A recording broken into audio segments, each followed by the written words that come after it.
हे प्रेम रूप श्री राम कृष्ण करुणामय पालय माम्। हे प्रेम रूप श्री राम कृष्ण करुणामय पालय माम्। हे दीन बंधु श्री शारदेश मम प्राण प्रिय पाहि माम्। हे दीन बंधु श्री शारदेश मम प्राण प्रिय पाहि माम्। हे प्रेम रूप श्री राम कृष्ण करुणामय पालय माम्। हे प्रेम रूप श्री राम कृष्ण करुणामय पालय माम्। हे दीन बंधु श्री शारदेश मम प्राण प्रिय पाहि माम्। हे दीन बंधु श्री शारदेश मम प्राण प्रिय पाहि माम्। हे प्रेम रूप श्री राम कृष्ण करुणामय पालय माम्। हे प्रेम रूप श्री राम कृष्ण करुणामय पालय माम्। हे दीन बंधु श्री शारदेश मम प्राण प्रिय पाहि माम्। हे दीन बंधु श्री शारदेश मम प्राण प्रिय पाहि माम्। मम प्राण प्रिय पाहि माम्। मम प्राण प्रिय पाहि माम्।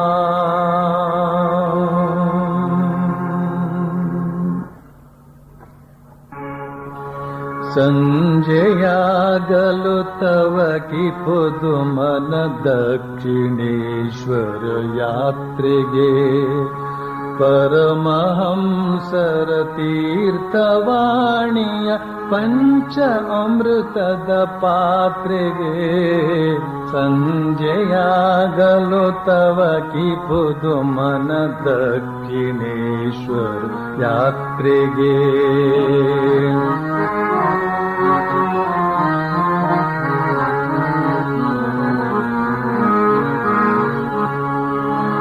गोप्त दप्तर बರೆಯುತ್ತೀರ್ಪ ಮಹೇಂದ್ರ ಗೋಪ್ತನ ನೋಡುವೆ ಗುಪ್ತ ದಪ್ತರ ಬರೆಯುತ್ತೀರ್ಪ ಮಹೇಂದ್ರ ಗೋಪ್ತನ ನೋಡುವೆ ಪ್ರಶ್ನ ವರ್ಷವ ಕರೆಯುತ್ತೀರ್ಪ ನರೇಂದ್ರ ವಾದವನಾಲಿತೆ ಸಂಜೆಯಾಗಲು ತವ ಕಿ ಖುದು ಮನ ದಕ್ಷಿಣೇಶ್ವರ ಯಾತ್ರೆಗೆ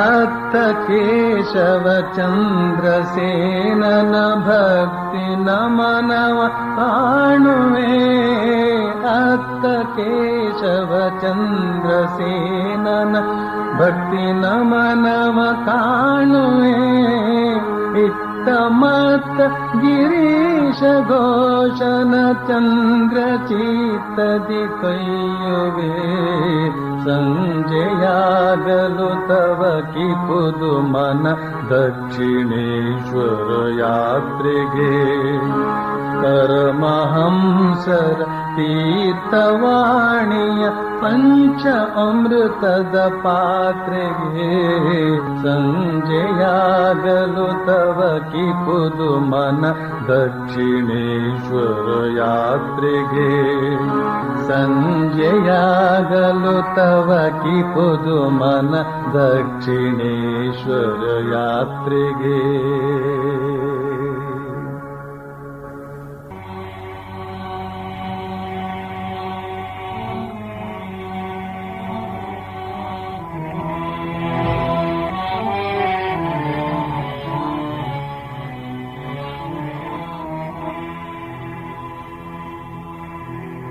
तव कथामृतम् तप्तजीवनम् कविभिरीडितम् कल्मषापहम् श्रवणमङ्गलम् श्रीमदाततम् कृष्णा भुवि गृह्णन्ति ते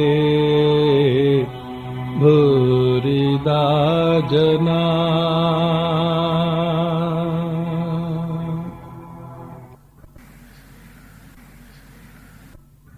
ಶ್ರೀರಾಮಕೃಷ್ಣರು ಹೇಳ್ತಾರೆ, ಚಿತ್ತಶುದ್ಧಿಯಾದ ನಂತರ ಬೋಧೆಯಾಗುತ್ತೆ. ಏನು ಅಂತಂದ್ರೆ, ಪುನಶ್ಚರಣಾದಿ ಕರ್ಮಗಳನ್ನ ಭಗವಂತನೇ ಮಾಡಿಸ್ತಾನೆ ನಮ್ಮ ಕೈಯಿಂದ ಅಂತ. ಹೀಗಂತ ಹೇಳಿ ಶೋಕಲಿ ತುಮಾರ ಇಚ್ಛಾ, ಎಲ್ಲವೂ ನಿನ್ನಿಚ್ಛೆ, ನಿನ್ನ ಇಚ್ಛೆಯ ನೀನು ಪೂರೈಸುತ್ತಿರಲು ತಮ್ಮ ಗೈಮೆ ಇದು ಎಂದು ತಿಳಿವರು ಈ ಜನರು.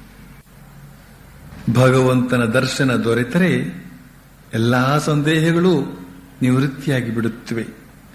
ಆಗ ಅನುಕೂಲವಾದ ಗಾಳಿ ಬೀಸಲಾರಂಭಿಸುತ್ತೆ. ಭಕ್ತ ನಿಶ್ಚಿಂತನಾಗಿ ಬಿಡ್ತಾನೆ.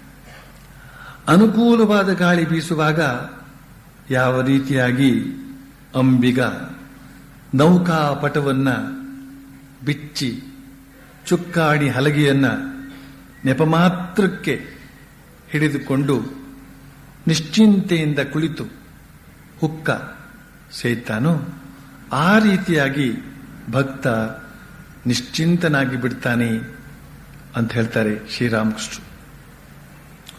ಆಧ್ಯಾತ್ಮಿಕ ಸಾಧನೆಯ ಪ್ರಾರಂಭದ ಕೆಲವು ವರ್ಷಗಳು ಬಹಳ ಹೋರಾಟ, ತಿಣುಕಾಟ. ಎಲ್ಲಿಯವರೆಗೆ ಆ ಭಗವಂತನ ಕೃಪಾ ಅಂತನ್ನುವ ಗಾಳಿಯನ್ನ ಸ್ವೀಕರಿಸುವುದಕ್ಕೆ, ಅಂದರೆ ಸೆಳೆದು ತಂದುಕೊಂಡು ಉಪಯೋಗಿಸಿಕೊಂಡು ನಮ್ಮ ದೋಣಿ ಮುಂದುವರಿಯುವುದಕ್ಕೆ ಅನುಕೂಲಕರವಾದ ಹಾಯಿ ಅಥವಾ ನೌಕಾಪಟ ಅದು ನಮ್ಮಲ್ಲಿ ಬಿಚ್ಚಿರೋದಿಲ್ವೋ ಅಲ್ಲಿಯವರೆಗೆ ಭಗವಂತನ ಕೃಪೆ ಎಷ್ಟೇ ಬರ್ತಾ ಇದ್ರೂ ಕೂಡ ಉಪಯೋಗಕ್ಕೆ ಅದಾಗೋದಿಲ್ಲ. ಈ ಒಂದು ಹೋರಾಟ ಏನಪ್ಪಾ ಅಂದ್ರೆ, ಭಗವಂತನ ಕೃಪಾ ವಾತ, ಕೃಪಾ ಗಾಳಿ ಅದು ನಮಗೆ ಸಿಗಬೇಕು. ಅಲ್ಲಿವರೆಗೆ ನಮ್ಮ ಪ್ರಯತ್ನ, ಅಲ್ಲಿವರೆಗೆ ನಮ್ಮ ಹೋರಾಟ. ಯಾವಾಗ ಭಗವಂತನ ಕೃಪೆ ಅಂತ ಹೇಳ್ತಕ್ಕಂಥ ಗಾಳಿ ನಮ್ಮ ಕಡೆಗೆ ಹರಿದು ಅನುಕೂಲಕರವಾಗುತ್ತೋ ಆಗ ನಾವು ಸುಮ್ಮನೆ ಧ್ಯಾನಕ್ಕೆ ಅಂತ ಕುಳಿತರೆ ಸಾಕು, ತನ್ನಷ್ಟಕ್ಕೆ ಮನಸ್ಸು ಭಗವಂತನ ಕಡೆಗೆ ಹೊರಟೋಗ್ಬಿಡುತ್ತೆ. ನಾವು ಏನು ಓಡಾಡ್ತಾ ಇದ್ರು, ಎಲ್ಲಿ ಓಡಾಡ್ತಾ ಇದ್ರು, ಏನು ಕೆಲಸ ಕಾರ್ಯ ಮಾಡ್ತಾ ಇದ್ರು, ಪ್ರತಿಯೊಂದು ಕೂಡ ಭಗವನ್ಮಯವಾಗಿ ಬಿಡುತ್ತೆ. ಪ್ರತಿಯೊಬ್ಬ ವ್ಯಕ್ತಿಯೂ ಕೂಡ ನಮಗೆ ಅನುಕೂಲಕರನೇ ಆಗ್ತಾನೆ. ಸುತ್ತಮುತ್ತಲಿನ ಪರಿಸರ ಎಲ್ಲ ನಮಗೆ ಹೊಂದಿಕೊಳ್ಳುತ್ತೆ. ಇದೆಲ್ಲ ಆ ಭಗವಂತನ ಕೃಪೆ ಆದಾಗ ನಮ್ಮ ಪ್ರಯತ್ನ ಅಲ್ಲಿಗೆ ಮುಗಿಯುತ್ತೆ.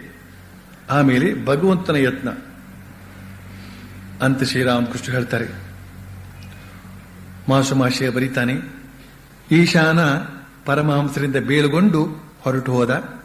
ಪರಮಹಂಸರು ಈಗ ಮಾಸ್ಟರೊಡನೆ ಮಾತುಕತೆ ಆಡ್ತಾ ಇದ್ದಾರೆ. ಕೊಠಡಿಯಲ್ಲಿ ಇನ್ನು ಬೇರೆ ಯಾರೂ ಇಲ್ಲ. ಪರಮಹಂಸರು ಮಾಸ್ಟರನ್ನು ಕೇಳ್ತಾ ಇದ್ದಾರೆ, ನರೇಂದ್ರ, ರಾಖಾಲ, ಅದರಸೇನ, ಹಾಜರ ಇವರೆಲ್ಲ ಸರಳರೋ ಅಲ್ವೋ ಅಂತ. ಅವರ ಸಂಬಂಧವಾಗಿ ಆತನ ಅಭಿಪ್ರಾಯ ಏನು ಅಂತನ್ನೋದಾಗಿ ಕೇಳ್ತಾರೆ. ತಮ್ಮ ವಿಷಯವಾಗಿಯೂ ಆತನನ್ನು ಕೇಳಿದ್ರು, ನಾನು ಹೇಗೆ ಕಾಣ್ತೇನೆ ನಿನಗೆ? ಆಗ ಮಾಸ್ಟರ್ ಉತ್ತರವಿತ್ತ, ನೀವು ಸರಳರೂ ಹೌದು, ಅಷ್ಟೇ ಗಭೀರರೂ ಹೌದು. ನಿಮ್ಮನ್ನ ಅರ್ಥಕೊಳ್ಳೋದು ಬಹಳ ಕಷ್ಟ ಅಂತ. ಜೊತೆಲಿ ಬದುಕಿದಾಗ ಗೊತ್ತಾಗುತ್ತೆ. ಆಗಾಗ ಬಂದು ಹೋದವರಿಗೆ ಯಾವಾಗಲೂ ಸಮಾಧಿಯಲ್ಲಿ ಹೋಗ್ತಕ್ಕಂತಹದ್ದು, ನಗ್ತಾ ಇರುವಂತಹದ್ದು, ಆನಂದವಾಗಿರುವಂತಹದ್ದು ಇಂಥವುಗಳು ಮಾತ್ರ ಕಂಡು ಬರುತ್ತವೆ. ಸದಾ ಜೊತೆಯಲ್ಲಿದ್ದಾಗ ಅವರ ಇನ್ನೊಂದು ಮುಖ ಕೂಡ ಕಂಡುಬರುತ್ತೆ. ಅವರ ಗಂಭೀರ ಭಾವ, ಆಳವಾದಂತಹ ಸ್ಥಿತಿ, ಸಮುದ್ರದಷ್ಟೇ ಆಳ, ಸಮುದ್ರದ ಗಭೀರತೆ ಅಂತ ಹೇಳ್ತಕ್ಕಂತಹದ್ದು ಇವರ ವ್ಯಕ್ತಿತ್ವದಲ್ಲಿ ಕಾಣ್ತಾ ಇತ್ತಂತೆ. ಆ ರೀತಿಯಲ್ಲಿ ಗಭೀರರಾಗಿದ್ದು ಬಿಟ್ರೆ ಇವರ ಭಾವನೆ ಏನಪ್ಪ, ನಮ್ಮ ಕುರಿತಾಗಿ ನಾವು ಅವ್ರ ಹತ್ರ ಮಾತನಾಡಬಹುದೇ ಹೇಗೆ ಅಂತನ್ನುವ ದಿಗಿಲು ಉಂಟಾಗುತ್ತೆ. ಆ ಬಗೆಯ ಅನುಭವ ನಮ್ಮ ಮಾಸ್ಟರ್ ಮಹಾಶಯನಿಗೆ ಕಿಂಚಿತ್ತು ಆಗಿದೆ. ಇದನ್ನು ಹೇಳಿದಾಗ ಶ್ರೀರಾಮಕೃಷ್ಣರು ನಗ್ತಾರಂತೆ. ಅಲ್ಲಿಗೆ ಅಷ್ಟು ಅಂಶಗಳು ಮುಗಿದುವು. ಮಾಸ್ಟರ್ ಮಹಾಶಯ ಮುಂದುವರಿಸ್ತಾನೆ ತನ್ನ ಡೈರಿಯನ್ನ. 26ನೇ ನವೆಂಬರ್ 1883 ಕಾರ್ತೀಕ ಕೃಷ್ಣ ಏಕಾದಶಿ ಸೋಮವಾರ, ಸಿಂಧೂರಿಯ ಪಟಿಯ ಬ್ರಾಹ್ಮ ಸಮಾಜದ ವಾರ್ಷಿಕ ಸಮ್ಮೇಳನ ಮಣಿರಾಲ ಮಲ್ಲಿಕ ಎಂಬ ಭಕ್ತನ ಮನೆಯಲ್ಲಿ ಇಂದು ನಡೀತಾ ಇದೆ. ಉಪಾಸನಾ ಆಗ್ರಹ, ಅದನ್ನ ತಳಿರು ತೋರಣಗಳಿಂದ, ವಿವಿಧ ಹೂವುಗಳಿಂದ ಬಹಳ ಚೆನ್ನಾಗಿ ಅಲಂಕಾರ ಮಾಡಿದ್ದಾರೆ. ಭಕ್ತರೆಲ್ಲರೂ ಅಲ್ಲಿ ನೆರೆದು ಉಪಾಸನೆ ಎಷ್ಟು ಹೊತ್ತಿಗೆ ಆರಂಭವಾದೀತು ಅಂತ ಆಕಾಂಕ್ಷಿತರಾಗಿ ಕುಳಿತಿದ್ದಾರೆ. ಪರಮಹಂಸರು ಸಮ್ಮೇಳನಕ್ಕೆ ಬರ್ತಾರೆ ಅಂತನ್ನುವ ಸುದ್ದಿಯನ್ನು ಕೇಳಿ ಸಭಿಕರ ಉತ್ಸಾಹ, ಆನಂದ ಇದಕ್ಕೆ ಮೇರೆಯೇ ಇಲ್ಲದಾಗಿಬಿಟ್ಟಿದೆ. ಕೇಶವ, ಶಿವನಾಥ, ವಿಜಯಕೃಷ್ಣ, ಇನ್ನು ಉಳಿದ ಬ್ರಾಹ್ಮ ಭಕ್ತರು ಅವರನ್ನ ಬಹಳ ಗೌರವದಿಂದ ನೋಡ್ತಿದ್ದಾರೆ. ಪರಮಹಂಸರ ಭಗವತ್ ಪ್ರೇಮ, ಉಜ್ವಲ ಶ್ರದ್ಧೆ, ಭಗವಂತನೊಡನೆ ಬಾಲಕನಂತೆ ಮಾತುಕತೆ ಆಡುವಿಕೆ, ಭಗವಂತನಿಗಾಗಿ ವ್ಯಾಕುಲತೆಯಿಂದ ಅಳುವಿಕೆ, ಸ್ತ್ರೀ ಜಾತಿಯನ್ನೇ ಮಾತೃದೃಷ್ಟಿಯಿಂದ ಪೂಜೆ ಮಾಡಿದ್ದು, ಪ್ರಾಪಂಚಿಕ ಮಾತುಕತೆಯ ವರ್ಜನೆ, ತೈಲಧಾರಾ ತುಲ್ಯ ನಿರವಚ್ಛಿನ್ನ ಭಗವತ್ ಕಥಾ ಪ್ರಸಂಗ, ಸರ್ವಧರ್ಮ ಸಮನ್ವಯ, ಪರಧರ್ಮಗಳ ವಿದ್ವೇಷ ಭಾವಲೇಶ ಶೂನ್ಯತೆ, ಭಗವದ್ಭಕ್ತರಿಗಾಗಿ ಭಗವದ್ಭಕ್ತರನ್ನ ಸಂಧಿಸುವ ಕಾತರತೆ, ಇವುಗಳೆಲ್ಲ ಶ್ರೀರಾಮಕೃಷ್ಣರಲ್ಲಿ ಇರೋದನ್ನ ಕಂಡಂತಹ ಬ್ರಾಹ್ಮ ಭಕ್ತರು ಅವರಿಂದ ವಿಶೇಷವಾಗಿ ಆಕರ್ಷಿಸಲ್ಪಟ್ಟಿದ್ದಾರೆ. ಅದಕ್ಕಾಗಿಯೇ ಇಂದು ದೂರದಿಂದ ಅನೇಕ ಮಂದಿ ಬ್ರಾಹ್ಮ ಭಕ್ತರು ಪರಮಹಂಸರ ದರ್ಶನಾರ್ಥವಾಗಿ ಅವರ ಭಗವದ್ವಾಣಿಯನ್ನು ಕೇಳುವುದಕ್ಕಾಗಿ ಬಂದಿದ್ದಾರೆ. ಪರಮಹಂಸರು ಉಪಾಸನೆಗೆ ಮುಂಚೆಯೇ ಬಂದುಬಿಟ್ಟಿದ್ದಾರೆ. ಈಗ ಅವರು ವಿಜಯಕೃಷ್ಣ ಗೋಸ್ವಾಮಿ ಮತ್ತು ಉಳಿದ ಭಕ್ತರೊಡನೆ ಮಾತುಕತೆ ಆಡ್ತಾ ಇದ್ದಾರೆ. ಪೂಜಾ ಗೃಹದಲ್ಲಿ ದೀಪ ಹಚ್ಚಲಾಯಿತು. ಇನ್ನೇನು ಉಪಾಸನೆ ಆರಂಭವಾಗಲಿದೆ. ಶಿವನಾಥ ಬರೋದಿಲ್ವೇ ಅಂತ ಪರಮಹಂಸರು ಕೇಳಿದರು. ಬ್ರಾಹ್ಮ ಭಕ್ತ ಉತ್ತರವಿತ್ತ, ಅವರಿಗೆ ವಿಶೇಷ ಕೆಲಸ ಇರೋದ್ರಿಂದ ಬರೋದಿಲ್ವಂತೆ. ಆಗ ಶ್ರೀರಾಮಕೃಷ್ಣ ಹೇಳಿದರು, ಶಿವನಾಥನನ್ನ ನೋಡಿದರೆ ನನಗೆ ಬಹಳ ಆನಂದವಾಗಿ ಬಿಡುತ್ತೆ. ಭಕ್ತಿರಸದಲ್ಲಿ ಸದಾ ಮುಳುಗಿರುವಂತೆಯೇ ಆತ ಕಾಣ್ತಾನೆ. ಜೊತೆಗೆ ಯಾರನ್ನ ಅನೇಕರು ಗೌರವಿಸ್ತಾರೋ, ಕೊಂಡಾಡ್ತಾರೋ ಅವರಲ್ಲಿ ಭಗವಂತನ ಶಕ್ತಿ ವಿಶೇಷವಾಗಿ ಇದ್ದೇ ಇರಬೇಕು. ಆದರೆ ಆತನಲ್ಲಿ ಒಂದು ದೊಡ್ಡ ದುರ್ಗುಣ ಇದೆ, ಮಾತಿನಂತೆ ನಡ್ಕೊಳ್ಳೋದಿಲ್ಲ. ದಕ್ಷಿಣೇಶ್ವರಕ್ಕೆ ಬರ್ತೇನೆ ಅಂತ ಒಮ್ಮೆ ನನಗೆ ತಿಳಿಸಿದ್ದ, ಆದರೆ ಬರಲೂ ಇಲ್ಲ, ಅದರ ಸಂಬಂಧವಾಗಿ ಯಾವ ಸಮಾಚಾರವನ್ನು ಕಳಿಸ್ಲೂ ಇಲ್ಲ. ಇದು ಸರಿಯಲ್ಲ. ಸತ್ಯವಚನವೇ ಕಲಿಯುಗದ ತಪಸ್ಸು ಅಂತ ಒಂದು ಹೇಳಿಕೆ ಇದೆ. ಸತ್ಯವನ್ನ ಬಲವಾಗಿ ಹಿಡಿದುಕೊಂಡಿದ್ರೇನೆ ಭಗವಂತನ ದರ್ಶನ ದೊರೆಯಬೇಕಾಗಿದ್ರೆ, ಸತ್ಯನಿಷ್ಠೆ ಇಲ್ಲದೆ ಇತ್ತು ಅಂದ್ರೆ ಕ್ರಮೇಣ ಇಹ ಪರ ಎಲ್ಲವನ್ನೂ ಕಳೆದುಕೊಳ್ಬೇಕಾಗತ್ತೆ. ಸರ್ವೇ ತೋಪಿನ ಕಡೆ ಹೋಗಿ ಬರ್ತೇನೆ ಅಂತ ಆಕಸ್ಮಿಕವಾಗಿ ನಾನೇನಾದರೂ ಹೇಳಿಬಿಟ್ರೆ, ಅವಶ್ಯಕತೆ ಇಲ್ಲದಿದ್ರೂ ಸತ್ಯನಿಷ್ಠೆ ಎಲ್ಲಿ ಕೈ ಬಿಟ್ಟು ಹೋಗ್ಬಿಡುತ್ತೋ ಅಂತ ಹೆದರಿ ನಾನು ಅಲ್ಲಿಗೆ ಸುಮ್ಮನೆ ಆದ್ರೆ ಹೋಗಿ ಬರ್ತೇನೆ. ನನಗೆ ಭಗವತಿಯ ದರ್ಶನ ದೊರೆತ ನಂತರ ಕೈಯಲ್ಲಿ ಹೂವನ್ನು ತೆಗೆದುಕೊಂಡು ಪ್ರಾರ್ಥನೆ ಮಾಡಿದೆ. ಹೇ ಭಗವತಿ, ಈಗೋ ತೆಗೆದುಕೋ ನಿನ್ನ ಜ್ಞಾನವನ್ನ, ಈಗೋ ತೆಗೆದುಕೋ ನಿನ್ನ ಅಜ್ಞಾನವನ್ನ, ನನಗೆ ಮಾತ್ರ ಶುದ್ಧ ಭಕ್ತಿಯನ್ನು ಕೊಡು ತಾಯೇ. ಈಗೋ ತೆಗೆದುಕೋ ನಿನ್ನ ಶುಚಿಯನ್ನ, ಈಗೋ ತೆಗೆದುಕೋ ನಿನ್ನ ಅಶುಚಿಯನ್ನ, ನನಗೆ ಶುದ್ಧ ಭಕ್ತಿಯನ್ನು ಕರುಣಿಸು ತಾಯೇ. ಈಗೋ ತೆಗೆದುಕೋ ನಿನ್ನ ಒಳ್ಳೆಯದನ್ನ, ಈಗೋ ತೆಗೆದುಕೋ ನಿನ್ನ ಕೆಟ್ಟದ್ದನ್ನ, ನನಗೆ ಮಾತ್ರ ಶುದ್ಧ ಭಕ್ತಿಯನ್ನು ನೀಡು ತಾಯಿ. ಈಗೋ ತೆಗೆದುಕೋ ನಿನ್ನ ಪುಣ್ಯವನ್ನ, ಈಗೋ ತೆಗೆದುಕೋ ನಿನ್ನ ಪಾಪವನ್ನ, ನನಗೆ ಮಾತ್ರ ಶುದ್ಧ ಭಕ್ತಿಯನ್ನು ಕರುಣಿಸು ತಾಯೇ ಅಂತ ಇವುಗಳನ್ನೆಲ್ಲ ತೆಗೆದುಕೋ ಅಂತಲೇನೋ ಹೇಳಿದೆ. ಆದರೆ ಇದು ಮಾತ್ರ ಹೇಳೋದಕ್ಕಾಗಲಿಲ್ಲ. ಏನು ಅಂತಂದ್ರೆ, ಹೇ ತಾಯೇ, ಈಗೋ ತೆಗೆದುಕೋ ನಿನ್ನ ಸತ್ಯವನ್ನ, ಈಗೋ ತೆಗೆದುಕೋ ನಿನ್ನ ಅಸತ್ಯವನ್ನ ಅಂತ ಇದನ್ನು ಮಾತ್ರ ಹೇಳೋದಕ್ಕಾಗಲಿಲ್ಲ. ಭಗವತಿಯ ಪಾದ ಪದ್ಮಗಳಲ್ಲಿ ಎಲ್ಲವನ್ನೂ ಅರ್ಪಿಸಿಬಿಟ್ಟೆ, ಆದರೆ ಸತ್ಯವೊಂದನ್ನು ಮಾತ್ರ ಅರ್ಪಿಸುವುದಕ್ಕಾಗಲಿಲ್ಲ ನನ್ನಿಂದ ಅಂತ ತುಂಬಾ ಸ್ವಾರಸ್ಯಕರವಾದ ಮಾತನ್ನು ಹೇಳ್ತಾ ಇದ್ದಾರೆ ಶ್ರೀರಾಮಕೃಷ್ಣ.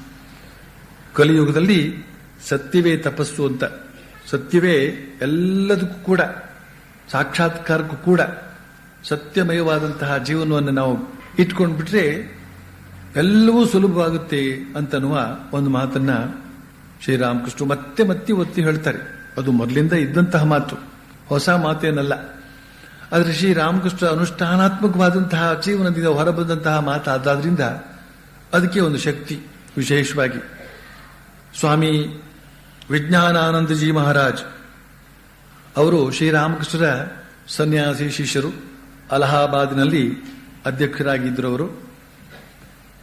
ಆಮೇಲೆ ಇಡೀ ರಾಮಕೃಷ್ಣ ಮಠ ಮತ್ತು ಮಿಷನ್ಗೆ ಅಧ್ಯಕ್ಷರಾಗ್ತಾರೆ.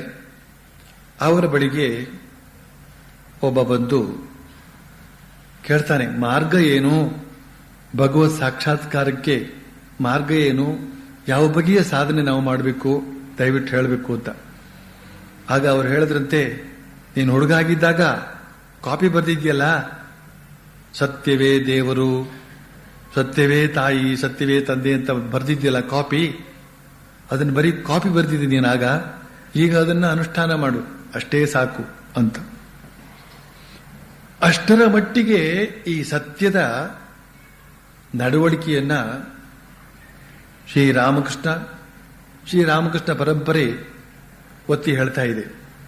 ಶ್ರೀರಾಮಕೃಷ್ಣ ಏನ್ ಹೇಳ್ತಾ ಇದ್ದಾರೆ, ಸರ್ವೇ ತೋಪಿನ ಕಡೆಗೆ ಹೋಗಿ ಬರ್ತೇನೆ ಅಂತ ಆಕಸ್ಮಿಕವಾಗಿ ನಾನೇನಾದ್ರೂ ಹೇಳಿದ್ರು ಕೂಡ, ಅವಶ್ಯಕತೆ ಇಲ್ಲದಿದ್ರೂ ಒಂದ್ಸತಿ ಹೋಗ್ಬಿಟ್ಟು ಬರ್ತೀನಿ ನಾನು.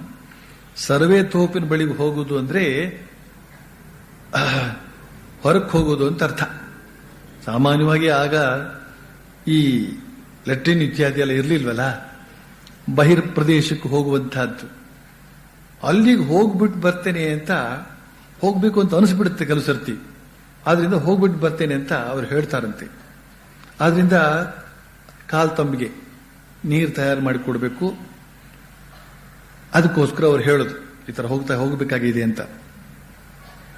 ಆದ್ರೆ ಸ್ವಲ್ಪ ಹೊತ್ತಿನ ಮೇಲೆ ಅವರಿಗೆ ಅನಿಸುತ್ತೆ, ಅಥವಾ ಯಾರಾದ್ರೂ ಬಂದ್ಬಿಡ್ತಾರೆ, ಮಾತುಕತೆ ಆಡ್ತಾ ಸಮಾಧಿ ಮಗ್ನರಾಗ್ಬಿಡ್ತಾರೆ, ಇದು ಮರ್ತು ಹೋಗ್ಬಿಡುತ್ತೆ. ಆಮೇಲೆ ನೋಡಿದ್ರೆ ಅದು ಆತರ ಹೋಗ್ಬೇಕು ಅಂತ ಅನಿಸೋದಿಲ್ಲ.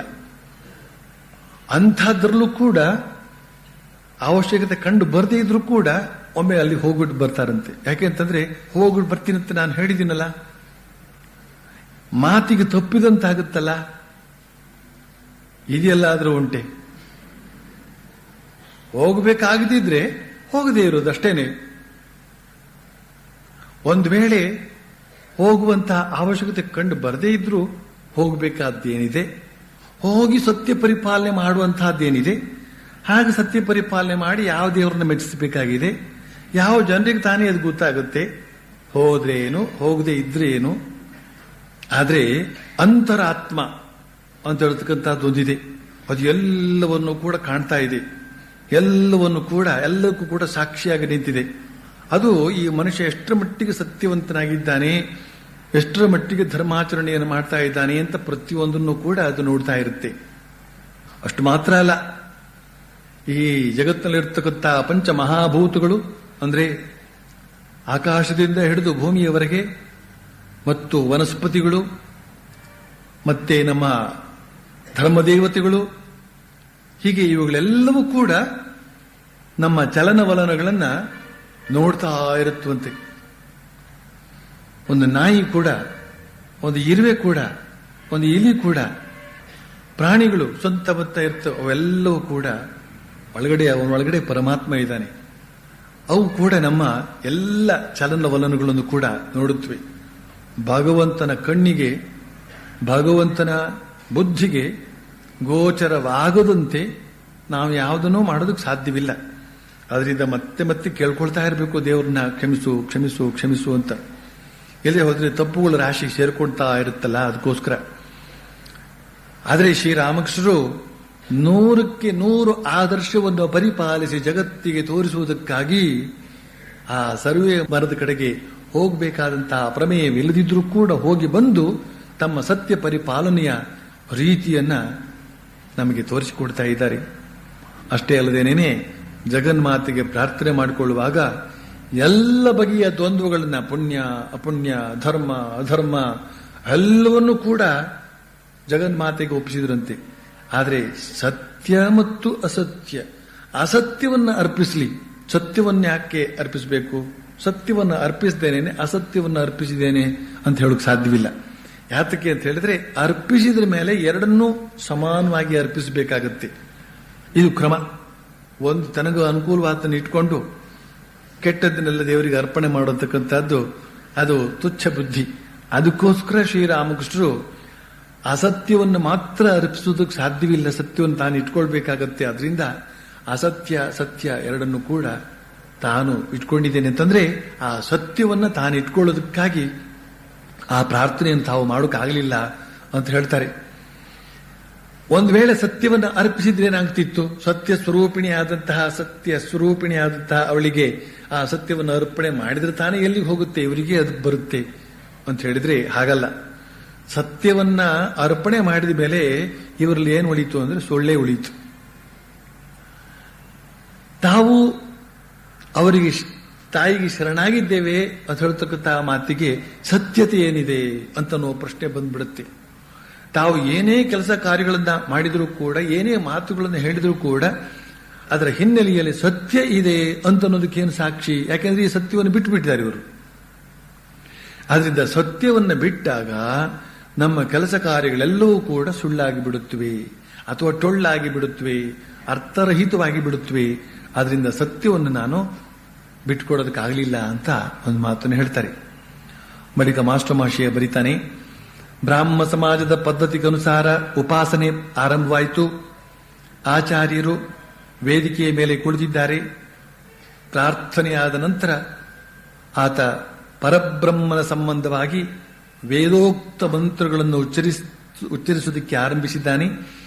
ಬ್ರಾಹ್ಮ ಭಕ್ತರೆಲ್ಲರೂ ಒಕ್ಕೊರಲಿನಿಂದ ಆ ಪುರಾತನ ಆರ್ಯ ಋಷಿಗಳ ಶ್ರೀಮುಖದಿಂದ ಹೊರಬಿದ್ದಂತಹ ಅವರ ಪವಿತ್ರ ನಾಲಿಗೆಯಿಂದ ಉಚ್ಚರಿಸಲ್ಪಟ್ಟಂತಹ ಸತ್ಯಂ ಜ್ಞಾನಮನಂತಂ ಬ್ರಹ್ಮ ಆನಂದರೂಪಮೃತಂ ಯದ್ವಿಭಾತಿ ಶಾಂತಂ ಶಿವಮದ್ವೈತಂ ಶುದ್ಧಮಪಾಪವಿದ್ಧಂ ಅಂತನ್ನುವ ಮಂತ್ರಗಳನ್ನ ಉಚ್ಚರಿಸುವುದಕ್ಕೆ ಆರಂಭಿಸಿದ್ದಾರೆ.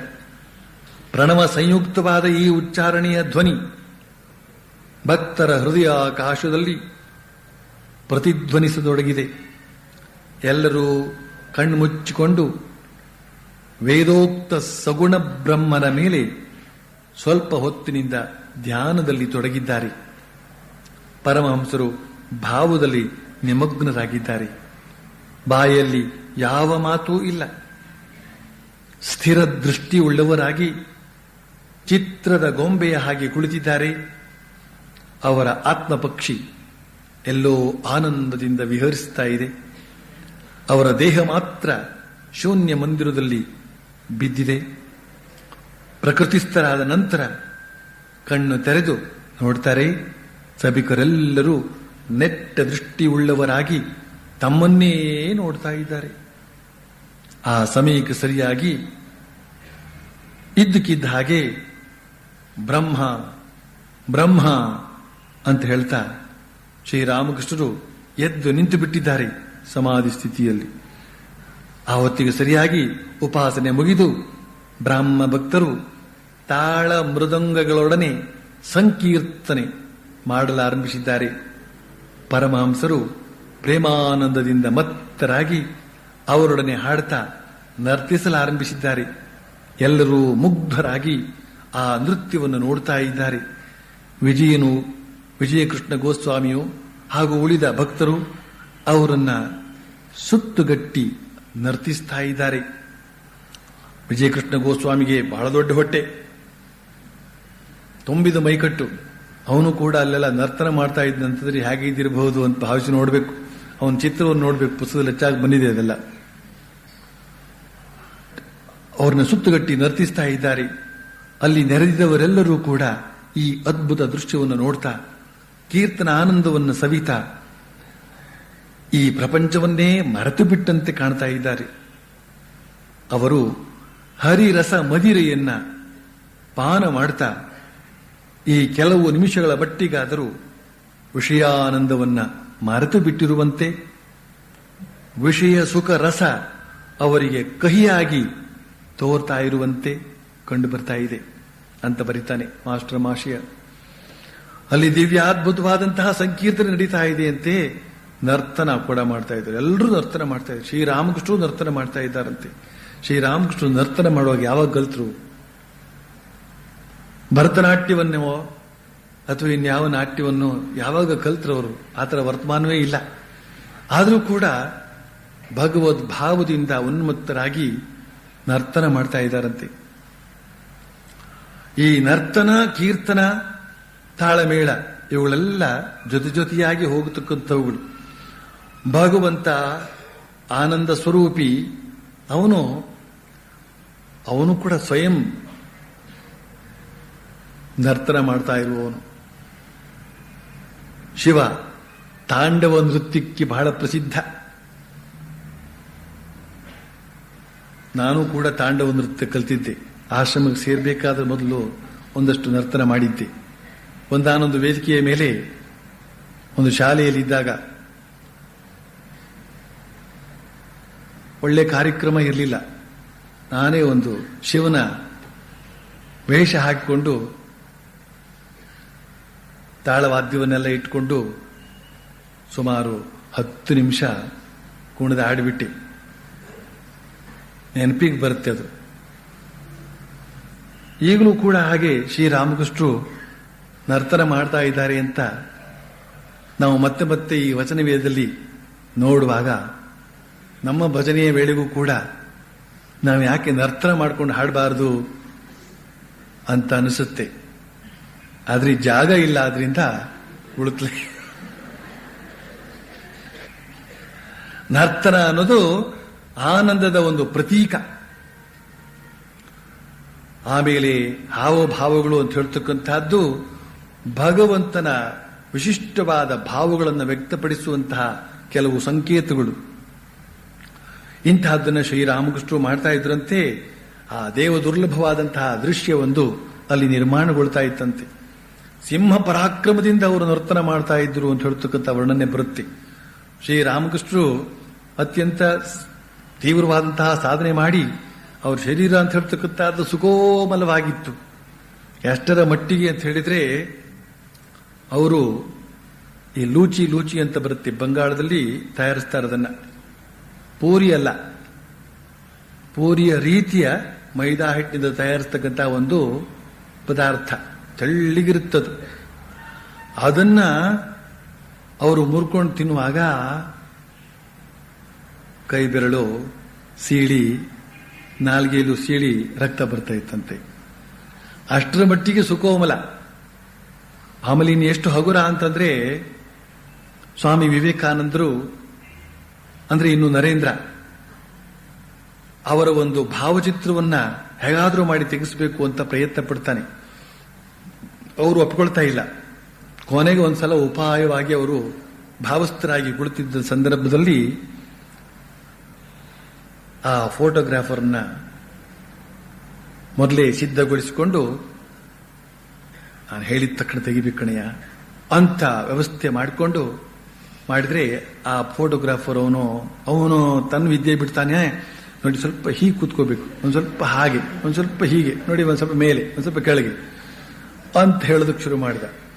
ಅದಕ್ಕನುಸಾರವಾಗಿ ತೆಗೆದೇ ಇತ್ತು ಅಂತಂದ್ರೆ ಫೋಟೋ ಚೆನ್ನಾಗಿ ಬರ್ದಿದ್ರೆ ಆಮೇಲೆ ಬಹಳ ಕಷ್ಟ ಆಗುತ್ತೆ. ಅದಕ್ಕೋಸ್ಕರ ನರೇಂದ್ರ ಅವ್ರನ್ನ ಮೆಲ್ಲನೆ ಸ್ವಲ್ಪ ಹೀಗೆ ಸರಿಸೋದಕ್ಕೆ ಹೊರಟ್ರೆ ಕೈಗೆ ಹಾಗೇ ಬಂದ್ಬಿಟ್ರು ಮೇಲ್ಗಡೆ. ಹತ್ತಿ ತೊಳೆಯನ್ನ ಎತ್ತಿದಷ್ಟು ಸುಲಭವಾಗಿ ಮೇಲ್ಗಡೆ ಬಂದ್ಬಿಟ್ರಂತೆ. ಇಂಥ ಒಂದು ಸುಕೋಮಲವಾದ ಶರೀರ. ಅದರಿಂದ ಅವರು ಸಿಂಹ ಪರಾಕ್ರಮವನ್ನೇ ವ್ಯಕ್ತಪಡಿಸುವಂತಹ ನರ್ತನವನ್ನು ಮಾಡ್ತಾ ಇದ್ರಂತೆ. ನಂದಲಾಲ್ ಬೋಸ್ ಅಂತ ಹೇಳ್ತಕ್ಕಂತಹ ಬಂಗಾಳದ ಒಬ್ಬ ಕಲಾವಿದ ಚಿತ್ರವನ್ನು ಬರೆದಿದ್ದಾನೆ. ಅದು ಶ್ರೀರಾಮಕೃಷ್ಣ ಬಹುಶಃ 2ನೇ ಸಂಪುಟದಲ್ಲಿ ಅಥವಾ 3ನೇ ಸಂಪುಟದಲ್ಲಿ ಇದೆ. ರೇಖಾ ಚಿತ್ರ. ಕೇವಲ ರೇಖಾ ವಿನ್ಯಾಸದಲ್ಲೇ ಶ್ರೀರಾಮಕೃಷ್ಣರು ಯಾವ ರೀತಿಯಲ್ಲಿ ನರ್ತನ ಮಾಡ್ತಾ ಇದ್ರು ಅಂತ ಅಲ್ಲಿ ಬರೆದಿದ್ದಾನವನು. ಕೇವಲ ರೇಖಾ ಚಿತ್ರ. ಆ ರೇಖೆಗಳನ್ನು ನಾವು ಗಮನಿಸಿದಾಗ ಎಂಥ ಒಂದು ಸಿಂಹ ಪರಾಕ್ರಮ ಇತ್ತು ಅಲ್ಲಿ ಅಂತ ಅನ್ಸಲ್ತಕ್ಕಂಥದ್ದನ್ನು ನಾವು ಭಾವಿಸಬಹುದಾಗತ್ತೆ. ಈ ರೀತಿಯಲ್ಲಿ ಅಲ್ಲಿ ಒಂದು ದಿವ್ಯವಾದಂತಹ ವಾತಾವರಣ ಉಂಟಾಯಿತು ಅಂತ ಮಾಸ್ಟರ್ ಮಾಷೆ ಬರೀತಾನೆ. ಕೀರ್ತನೆ ಮುಗಿದ ನಂತರ ಪರಮಹಂಸರ ಬಾಯಿಯಿಂದ ಬರುವ ಅಮೃತವಾಣಿಯನ್ನ ಕೇಳೋದಿಕ್ಕೆ ಎಲ್ಲರೂ ಅವರನ್ನ ಸುತ್ತುಗಟ್ಟಿ ಕುಳಿತುಕೊಂಡಿದ್ದಾರೆ ಬ್ರಾಹ್ಮ ಸಮಾಜದವರು.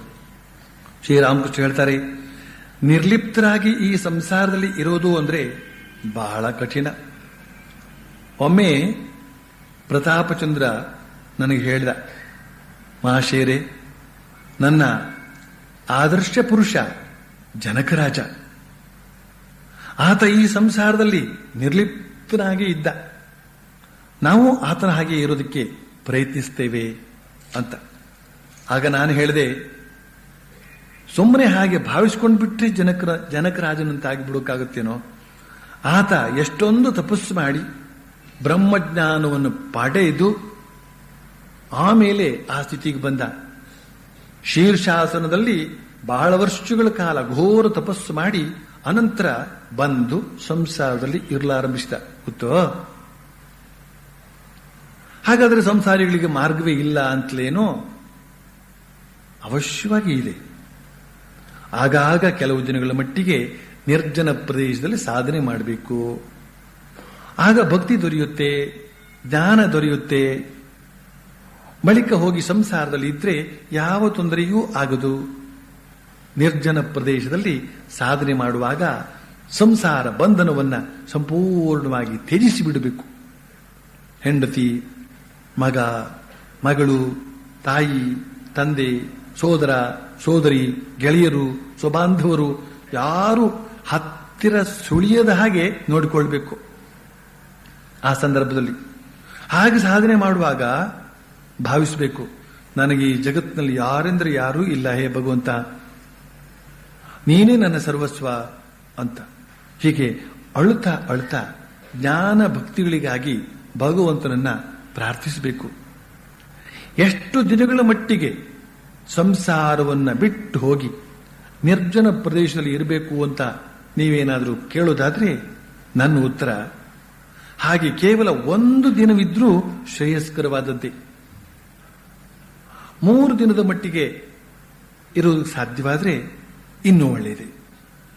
ಸಾಧ್ಯವಾದ್ರೆ 12 ದಿನವನ್ನ, 1 ತಿಂಗಳನ್ನ, 3 ತಿಂಗಳನ್ನ, 1 ವರ್ಷವನ್ನ ತಮ್ಮ ತಮ್ಮ ಅನುಕೂಲಕ್ಕೆ ತಕ್ಕಂತೆ ದೂರದಲ್ಲಿದ್ದು, ಅಜ್ಞಾತವಾಸದಲ್ಲಿದ್ದು, ಏಕಾಂತವಾಸದಲ್ಲಿದ್ದು ಜ್ಞಾನ ಭಕ್ತಿಗಳನ್ನು ಪಡೆದುಕೊಂಡು ಸಂಸಾರದಲ್ಲಿ ಬಂದು ಇದ್ರೆ ವಿಶೇಷವಾಗಿ ಏನು ಹೆದರಬೇಕಾಗಿಲ್ಲ. ಕೈಗೆ ಎಣ್ಣೆ ಸವರಿಕೊಂಡು ಹಲಸಿನ ಹಣ್ಣು ಬಿಡಿಸಿದ್ರೆ ಅಂಟು ಕೈಗೆ ಮೆತ್ತಿಕೊಳ್ಳೋದಿಲ್ಲ.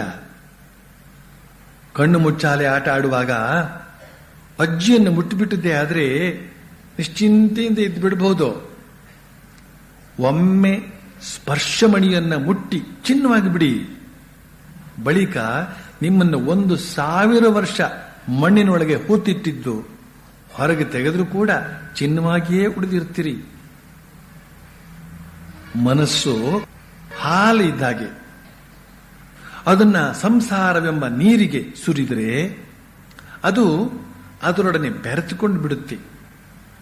ಜನ ಹಾಲನ್ನ ಹೆಪ್ಪಾಗಿ ಒಂದೆಡೆ ಇಟ್ಟು ಮೊಸರು ಮಾಡಿ ಕಾಡೆದು ಬೆಣ್ಣೆ ತೆಗೀತಾರೆ. ಹಾಗೇನೇನೆ ನಿರ್ಜನ ಪ್ರದೇಶದಲ್ಲಿ ಸಾಧನೆ ಮಾಡಿ ಮನಸ್ಸು ಅನ್ನುವ ಹಾಲಿನಿಂದ ಜ್ಞಾನ ಭಕ್ತಿಗಳೆಂಬ ಬೆಣ್ಣೆಯನ್ನ ತೆಗೆಯುವುದಾದ್ರೆ ಬಳಿಕ ಆ ಬೆಣ್ಣೆಯನ್ನ ಅನಾಯಾಸವಾಗಿ ಸಂಸಾರವೆಂಬ ನೀರಿನಲ್ಲಿ ಇಡಬಹುದು. ಆಗ ಅದು ಎಂದಿಗೂ ಸಂಸಾರವೆಂಬ ನೀರಿನಲ್ಲಿ ಬೆರೆತೋಗೋದಿಲ್ಲ. ಅದು ಅದರಲ್ಲಿ ನಿರ್ಲಿಪ್ತವಾಗಿ ತೇಲ್ತಾ ಇರುತ್ತೆ ಅಂತ ಹೇಳ್ತಾರೆ ಶ್ರೀರಾಮಕೃಷ್ಣ. ವಿಜಯ ಅಂದ್ರೆ ವಿಜಯಕೃಷ್ಣ ಗೋಸ್ವಾಮಿ ಈಗ ತಾನೇ ಗಯೆಯಿಂದ ಬಂದಿದ್ದಾನೆ. ಆತನಿಗೆ ಅಲ್ಲಿ ನಿರ್ಜನವಾಸ, ಸಾಧು ಸಂಘ ಎರಡೂ ದೊರೆತಿತ್ತು. ಈಗ ಆತ ಕಾಷಾಯ ವಸ್ತ್ರಧಾರಿಯಾಗಿದ್ದಾನೆ. ಆತನ ಮನಸ್ಸು ಬಹಳ ಉಚ್ಚ ಸ್ಥಿತಿಯಲ್ಲಿದೆ, ಸರ್ವದಾ ಅಂತರ್ಮುಖವಾಗಿರುವ ಹಾಗೆ. ವಿಜಯ, ನಿನಗೆ ಇಳಿದುಕೊಳ್ಳೋದಕ್ಕೆ ಕೊಠಡಿ ದೊರೆತಿದ್ಯೇ? ನಿನಗೆ ಉಳಿದುಕೊಳ್ಳೋದಕ್ಕೆ ಕೊಠಡಿ ಸಿಕ್ಕಿದೆಯೇ? ಕೋಣೆ ಸಿಕ್ಕಿದೆಯೇ? ಒಂದು ಕತೆ ಹೇಳ್ತೀನಿ ಕೇಳು. ಇಬ್ರು ಸಾಧುಗಳು ದೇಶಾಟನೆ ಮಾಡ್ತಾ ಮಾಡ್ತಾ ಒಂದು ಪಟ್ಟಣಕ್ಕೆ ಬಂದು ಸೇರಿದ್ರು. ಒಬ್ಬ ಸಾಧು ಚಕಿತ ದೃಷ್ಟಿಯಿಂದ ಬಾಯಿ ತೆರೆದು ಪೇಟೆ, ಅಂಗಡಿ, ಮುಂಗಟ್ಟು, ಮನೆಮಠ ಎಲ್ಲವನ್ನೂ ನೋಡ್ತಾ ಇದ್ದಾನೆ. ಆ ಸಂದರ್ಭದಲ್ಲಿ ಆತ ತನ್ನ ಗೆಳೆಯ ಸಾಧುವನ್ನು ಸಂಧಿಸಿದ. ಆಗ ಆ ಸಾಧು ಈ ಸಾಧುವನ್ನು ಕೇಳಿದ, ನೀನು ಬಾಯಿ ತೆರೆದುಕೊಂಡು ಪಟ್ಟಣ ನೋಡ್ತಾ ಇದೆಯಲ್ಲ, ನಿನ್ನ ಗಂಟು ಮೋಟಿಗಳದೆಲ್ಲ ಎಲ್ಲಿ ಅಂತ ಕೇಳಿದ. ಅವನು ಹೇಳಿದ, ನಾನು ಮೊದಲು ಇಳಿದುಕೊಳ್ಳೋದಕ್ಕೆ ಒಂದು ಕೋಣೆಯನ್ನು ಪತ್ತೆ ಮಾಡಿ ಅದರಲ್ಲಿ ಗಂಟು ಮೋಟಿಗಳನ್ನೆಲ್ಲ ಇಟ್ಟು ಕ್ವಾಟಡಿಗೆ ಬೀಗ ಹಾಕಿ ನಿಶ್ಚಿಂತನಾಗಿ ಈಗ ಪಟ್ಟಣದಲ್ಲಿ ತಮಾಷೆ ನೋಡ್ತಾ ಇದ್ದೇನೆ ಅಂತ. ಅದಕ್ಕಾಗಿಯೇ ವಿಜಯಕೃಷ್ಣ, ಅದಕ್ಕಾಗಿಯೇ ವಿಜಯಕೃಷ್ಣ ನಾನು ನಿನ್ನ ಕೇಳಿದ್ದು, ಇಳಿದುಕೊಳ್ಳೋದಕ್ಕೆ ನಿನಗೊಂದು ಕೊಠಡಿ ಏನಾದರೂ ದೊರೆತಿದೆಯೇ ಅಂತ. ಈಗ ಮಾಸ್ಟರ್ ಮಹಾಶಯನ ಮೊದಲಾದವರಿಗೆ ಹೇಳ್ತಾರೆ, ನೋಡಿ, ಇದುವರೆಗೆ ವಿಜಯಕೃಷ್ಣನ ಹೃದಯ ಚಿಲುಮೆ ಮುಚ್ಚಿಕೊಂಡಿತ್ತು, ಈಗ ತೆರೆದುಕೊಂಡು ಬಿಟ್ಟಿದೆ ಅಂತ. ಶ್ರೀರಾಮಕೃಷ್ಣ ಈ ಮಾತುಗಳನ್ನೆಲ್ಲ ಭಾವಿಸ್ತು ಅಂತ ಹೇಳಿದ್ರೆ ಎಷ್ಟೊಂದು ವಿಚಾರಗಳು ಸಿಗುತ್ತವೆ. ಮೊದಲು ಹೇಗಾದರೂ ಮಾಡಿ ಭಗವಂತನಲ್ಲಿ ಒಂದು ಜಾಗವನ್ನು ಕಂಡುಕೊಳ್ಬೇಕು. ಕೊಠಡಿಯನ್ನು ಕಂಡುಕೊಳ್ಳೋದು ಅಂತ ಹೇಳಿದ್ರೆ ಭಗವಂತನಲ್ಲಿ ಆಶ್ರಯ, ಭಗವಂತ ನಮ್ಮನ್ನು ಸ್ವೀಕರಿಸಿದ್ದಾನೆ ಅಂತ ಆಗಬೇಕು. ಆಮೇಲೆ ನಾವು ಈ ಜಗತ್ತಿನಲ್ಲಿ ಎಷ್ಟು ವಿಹರಿಸಿದ್ರೂ ಕೂಡ ಏನೂ ಅಪಾಯವಿಲ್ಲ. ಯಾತಕ್ಕೆ ಅಂತ ಹೇಳಿದ್ರೆ ಸಂಜೆ ಆಗುತ್ತಲೇ ವಾಪಸ್ ಹೋಗೋದಕ್ಕೊಂದು ಜಾಗ ಬೇಕು. ಇನ್ನೊಂದೇನಂತಂದ್ರೆ,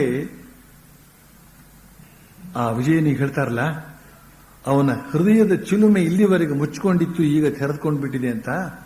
ಅಂದ್ರೆ ಆಗ್ತಾನೆ ನಾವು ನೋಡಿದೀವಲ್ಲ, ಅವನ ಮನಸ್ಸು ಬಹಳ ಉಚ್ಚ ಸ್ಥಿತಿಯಲ್ಲಿದೆ ಅಂತ ಮಾಸ್ಟರ್ ಮಹಾಶಯ ಬರೀತಾನಲ್ಲ. ಮನಸ್ಸು ಉಚ್ಚ ಸ್ಥಿತಿಗೆ ಏರುವಂತಹದ್ದು.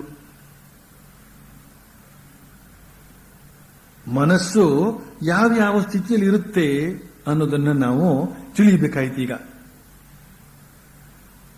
ಮನಸ್ಸು ಅತ್ಯಂತ ನೀಚ ಮಟ್ಟಕ್ಕೆ ಇಳಿಬಹುದು. ನೀಚ ಅಂತಂದ್ರೆ ಕೆಟ್ಟದ್ದು ಅಂತ ನಾವು ಅರ್ಥ ಮಾಡ್ಕೊಳ್ತೀವಿ, ಅದು ನಿಜವೇ. ನೀಚ ಅಂದ್ರೆ ಕೆಳಗೆ ಅಂತ ಅರ್ಥ, ಉಚ್ಚ ಅಂದ್ರೆ ಮೇಲೆ ಅಂತ ಅರ್ಥ, ಮಧ್ಯ ಅಂದ್ರೆ ಮಧ್ಯ ಅಂತಲೇ ಅರ್ಥ. ನೀಚ ಮಟ್ಟ ಅಂತಂದ್ರೆ ಈ ಶರೀರದಲ್ಲಿರುವಂತಹದ್ದು. ಯಾವಾಗ ಈ ಮನಸ್ಸು ಶರೀರದಲ್ಲಿ ಜಾಸ್ತಿ ಓಡಾಡ್ತಾ ಇರುತ್ತೋ ಆಗ ಅದಕ್ಕೆ ಊಟ ತಿಂಡಿ ಚಿಂತೆ. ಅದನ್ನು ಶ್ರೀರಾಮಕೃಷ್ಣರು ಯೋಗದ ಭಾಷೆಯಲ್ಲಿ ಹೇಳ್ತಾರೆ. ನಮ್ಮ ಷಟ್ ಚಕ್ರಗಳಿವೆ ನಮ್ಮ ಶರೀರದಲ್ಲಿ. ಮೂಲಾಧಾರ, ಸ್ವಾಧಿಷ್ಠಾನ, ಮಣಿಪುರ. ಮೂಲಾಧಾರ ಅಂತ ಹೇಳಿದ್ರೆ ಬೆನ್ನುಮೂಳೆಯ ಅತ್ಯಂತ ಕೆಳಭಾಗ. ಅಲ್ಲಿ ಮೂಲಾಧಾರ, ಅದೇ ಮೂಲಾಧಾರ ಚಕ್ರ. ಮಣಿಪುರ, ಸ್ವಾಧಿಷ್ಠಾನ. ಇವುಗಳು ನಾಭಿ, ಗುದ ಪ್ರದೇಶ, ಲಿಂಗ ಪ್ರದೇಶ ಇತ್ಯಾದಿ. ಸಾಮಾನ್ಯ ಜನರ ಮನಸ್ಸು ಅಂತ ಹೇಳ್ತಕ್ಕಂಥದ್ದು ಕೇವಲ ಈ ಕೆಳಗಿನ ಚಕ್ರಗಳಲ್ಲಿ ಮಾತ್ರ ಓಡಾಡ್ತಾ ಇರುತ್ತವೆ ಅಂತ. ಆಹಾರ, ನಿದ್ರಾ, ಭಯ ಇತ್ಯಾದಿ. ಇದೇ ನೀಚ ಮಟ್ಟ ಅಂತಂದ್ರೆ. ಯಾವಾಗ ಈ ಮನಸ್ಸು ಕೇವಲ ಇಷ್ಟರಲ್ಲೇ ಇರುತ್ತೋ ಅವನಿಗೆ ಉನ್ನತವಾದ ಆಲೋಚನೆ ಮಾಡೋದಕ್ಕೆ ಸಾಧ್ಯವೇ ಆಗುವುದಿಲ್ಲ, ಉನ್ನತವಾದ ಭಾವನೆಯನ್ನು ತಾಳೋದಕ್ಕೆ ಸಾಧ್ಯವೇ ಆಗೋದಿಲ್ಲ. ಅದು ಮೇಲೇರಬೇಕು. ಎಲ್ಲಿವರೆಗೆ ಅಂದ್ರೆ ಹೃದಯದ ಮಟ್ಟದವರೆಗೆ. ಹೃದಯದಲ್ಲಿ ಅನಾಹತ ಚಕ್ರ ಇದೆ. ಇದು ಯೋಗಿಗಳಿಗೆ ಮಾತ್ರ ಕಂಡುಬರುವಂತಹದ್ದು. ಯಾವಾಗ ಕಂಡು ಬರುತ್ತೆ ಅಂತಂದ್ರೆ ಯೋಗಾಭ್ಯಾಸ ಮಾಡಿ ಮಾಡಿ ಮಾಡಿ ಮಾಡಿ ಆತ ಊರ್ಧ್ವ ರೇತಸ್ವಿ ಆದ ಮೇಲೆ ಆ ಮೂಲಾಧಾರ ಅಂತ ಹೇಳ್ತಕ್ಕಂಥದ್ದು ಜಾಗೃತವಾಗಿ ಸುಷುಮ್ನಾ ನಾಡಿಯಲ್ಲಿ ಆ ಶಕ್ತಿ ಊರ್ಧ್ವಗತಿಯಲ್ಲಿ ಪ್ರವಹಿಸ್ತಾ ಪ್ರವಹಿಸ್ತಾ ಪ್ರವಹಿಸ್ತಾ ಹೋಗುವಾಗ ಮಧ್ಯದಲ್ಲಿ ಕಂಡುಬರುವಂತಹ ಎಲ್ಲ ಚಕ್ರಗಳನ್ನ ಅರಳಿಸ್ತಾ ಆಯಾಯ ಚಕ್ರಗಳು ಅರಳುವಾಗ ಯಾವ್ಯಾವ ದಿವ್ಯ ಭಾವಗಳೆಲ್ಲ ಬರಬೇಕೋ ಆ ಭಾವಗಳನ್ನೆಲ್ಲ ಕೊಡ್ತಾ ಅದು ಸಹಸ್ರಾರಕ್ಕೆ ಏರ್ತಾ ಇರುತ್ತೆ. ಇದು ನಿರಂತರ ಸಾಧನೆಯಿಂದ ದೊರೆಯುವಂತಹ ಒಂದು ಅನುಭವ, ನಿರಂತರ ಸಾಧನೆ.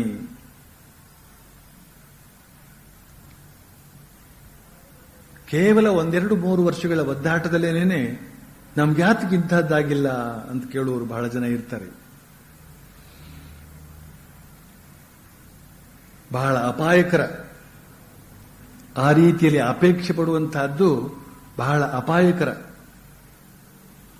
ಸಾಕಷ್ಟು ಸಿದ್ಧತೆ ಮಾಡದೇನೆ ಕುಂಡಲಿನಿ ಅಂತ ಹೇಳ್ತಕ್ಕಂಥ ಸರ್ಪವನ್ನು ಜಾಗೃತಗೊಳಿಸುವಂತಹದ್ದು ಅಪಾಯಕರ. ನಮಗೆ ಅದನ್ನ ಸರಿಯಾದ ರೀತಿಯಲ್ಲಿ ನಿಭಾಯಿಸುವುದಕ್ಕೆ ಗೊತ್ತಿಲ್ಲದೆ ಇರುವುದರಿಂದ ಅದು ಯಾವಾಗ ಕಡಿದು ಬಿಡುತ್ತೋ ನಮ್ಮನ್ನ ಗೊತ್ತಿಲ್ಲ. ಎಲ್ಲಾ ಹಾವುಗಳಿಗಿಂತಲೂ ಹೆಚ್ಚು ವಿಷ ಈ ಕುಂಡಲಿನಿ ಹಾವಿನಲ್ಲಿ. ಆದ್ರಿಂದ ಕುಂಡಲಿನಿಗೆ ಬಹಳ ಬೇಗ ಕೈ ಹಾಕೋದಕ್ಕೆ ಹೋಗಬಾರದು. ಅರ್ಹತೆಯನ್ನ ನಾವು ಸಂಪಾದಿಸಿಕೊಂಡಿದ್ದೇವೆಯೇ ಅಂತನ್ನುವ ಪ್ರಶ್ನೆಯನ್ನ ಕೇಳುವವರಿದ್ದಾರಲ್ಲ ಅವರಿಗೇನಾದರೂ ಉದ್ಧಾರದ ಮಾರ್ಗ ಇದೆ. ಅರ್ಹತೆಯ ಕಡೆಗೆ ಗಮನ ಇರುವವರಿಗೆ ಮಾತ್ರ ಉದ್ಧಾರದ ಮಾರ್ಗ ಅಥವಾ ಉದ್ಧಾರದ ಒಂದು ಭರವಸೆ. ಅರ್ಹತೆ ಅನ್ನೋದು ಪ್ರತಿಯೊಂದು ಕ್ಷೇತ್ರದಲ್ಲೂ ಬೇಕಾದಂತಹದ್ದು. ಅದು ಇವತ್ತಿನ ನಮ್ಮ ದೇಶದಲ್ಲಿ ಅರ್ಹತೆ ಇಲ್ಲದಿದ್ರೂ ಕೂಡ ಅವರು ಮುಖ್ಯಮಂತ್ರಿಗಳು ಆಗಬಹುದು, ಪ್ರಧಾನಮಂತ್ರಿಗಳು ಆಗಬಹುದು, ಆಮೇಲೆ ಇನ್ನು ಯಾರು ಬೇಕಾದರೂ ಆಗಬಹುದು, ಎಂತೆಂಥ ಅಧಿಕಾರಿಗಳು ಆಗಬಹುದು. ಇಲ್ಲಿ ಅದೆಲ್ಲ ಮಾಡಬಹುದು. ಎಷ್ಟೆಷ್ಟು ಲಂಚ ಕೊಟ್ರೆ ಅಷ್ಟಷ್ಟು ಬೇಗ ಅರ್ಹತೆ ಬಂದ್ಬಿಡುತ್ತೆ. ಆದರೆ ಆಧ್ಯಾತ್ಮ ಕ್ಷೇತ್ರದಲ್ಲಿ ಮಾತ್ರ ಲಂಚ ಋಷುವತ್ತು ನಡೆಯೋದಿಲ್ಲ. ಅದಕ್ಕೆ ನಾನು ಯಾವಾಗಲೂ ಒಂದು ತಮಾಷೆ ಮಾಡ್ತಾ ಇರ್ತೇನೆ. ದೇವಸ್ಥಾನದೊಳಗೆ ಎಲ್ಲರೂ ಯಾತಕ್ಕೆ ಪ್ರವೇಶ ಮಾಡಬಾರದು ಅಂತ ದುಂಡಾವರ್ತಿಯಿಂದ ಎಲ್ಲರನ್ನೂ ನುಗ್ಗಿಸ್ತಾ ಇರ್ತಾರೆ. ಎಲ್ರಿಗೂ ಸಮಾನ ಅಧಿಕಾರ ಇರಬೇಕು ಗರ್ಭಗೃಹಕ್ಕೆ ಪ್ರವೇಶ ಮಾಡೋದಕ್ಕೆ ಅಂತ. ಅದಕ್ಕೆ ನಾನು ಯಾವಾಗಲೂ ಹೇಳ್ತಾ ಇರ್ತೇನೆ, ಈ ಯಾವ ಶರೀರಗಳನ್ನು ಕೂಡ ಆ ಗರ್ಭಗೃಹಕ್ಕೆ ತಳ್ಳಬಹುದು, ಆದರೆ ಹೃದಯ ಗರ್ಭಗೃಹಕ್ಕೆ ಪ್ರವೇಶ ಮಾಡಬೇಕಾದ್ರೆ ಅರ್ಹತೆ ಬೇಕಾಗುತ್ತಲ್ಲಿ. ಅವ್ರನ್ನ ಅವರು ತಳ್ಳಿ ಅಥವಾ ತಾವೇ ನುಗ್ಗಿ ಒಳಗಡೆ ಹೋಗೋದಕ್ಕೆ ಸಾಧ್ಯವಿಲ್ಲ. ಆದ್ರಿಂದ ಹೃದಯ ಗರ್ಭಗೃಹ ಅಲ್ಲಿ ಪ್ರವೇಶ ಮಾಡದೆ ನಿಜವಾದ ಧರ್ಮ ಅನ್ನೋದಿಲ್ವೇ ಇಲ್ಲ. ದೇವಸ್ಥಾನಗಳಲ್ಲಿ ಎಷ್ಟೇ ದೇವಸ್ಥಾನಗಳನ್ನು ಕಟ್ಟಿ ಎಷ್ಟೇ ದೇವಸ್ಥಾನಗಳನ್ನು ಕುಟ್ಟಿ ಏನು ಮಾಡಿದರೂ ಕೂಡ ನಮ್ಮ ಈ ಹೃದಯ ಗರ್ಭಗೃಹ ಅಂತ ಹೇಳ್ತಕ್ಕಂಥದ್ದು ತೆರೆದುಕೊಳ್ಳದೆ ಇತ್ತು ಅಂತ ಹೇಳಿದ್ರೆ ನಿಜವಾದ ಅರ್ಥದಲ್ಲಿ ಧರ್ಮ ಪ್ರಕಾಶಿತವಾಗೋದಿಲ್ಲ. ಹಬ್ಬ ಮಾಡು ಒಬ್ಬಟ್ಟು ತಿನ್ನು ಅಷ್ಟೇ, ಅಲ್ಲಿಗೆ ಅದು ನಿಂತಿರುತ್ತೆ. ಇಲ್ಲಿ ಆ ವಿಜಯಕೃಷ್ಣ ಗೋಸ್ವಾಮಿ ನಿಜವಾದ ಅರ್ಥದಲ್ಲಿ ಸಾಧನೆಯನ್ನು ಮಾಡಿ ತನ್ನ ಹೃದಯದ ದ್ವಾರವನ್ನು ತೆರೆದುಕೊಂಡಿದ್ದಾನೆ. ಅವನ ಹೃದಯದ ದ್ವಾರ ತೆರೆದಿದೆ, ಚಿಲುಮೆ ತೆರೆದಿದೆ. ಚಿಲುಮೆ ತೆರೆದಿದೆ ಅಂತ ಹೇಳಿದ್ರೆ ಅಲ್ಲಿ ಆನಂದದ ಬುಗ್ಗೆ ಮೇಲ್ಗಡೆ ಹರಿದು ಬರ್ತಾ ಇದೆ ಅಂತನ್ನೋದನ್ನ ಶ್ರೀರಾಮಕೃಷ್ಣರು ಅನುಭವಿಸ್ತಾ ಇದ್ದಾರೆ. ಆ ವಿಜಯಕೃಷ್ಣ ಗೋಸ್ವಾಮಿಯ ಅನುಭವವನ್ನು ತಾವೂ ಅನುಭವಿಸಿ ಸಂತೋಷದಿಂದ ಹೇಳ್ತಾ ಇದ್ದಾರೆ, ಈಗ ತೆರೆದುಕೊಂಡು ಬಿಟ್ಟಿದೆ ಅಂತ.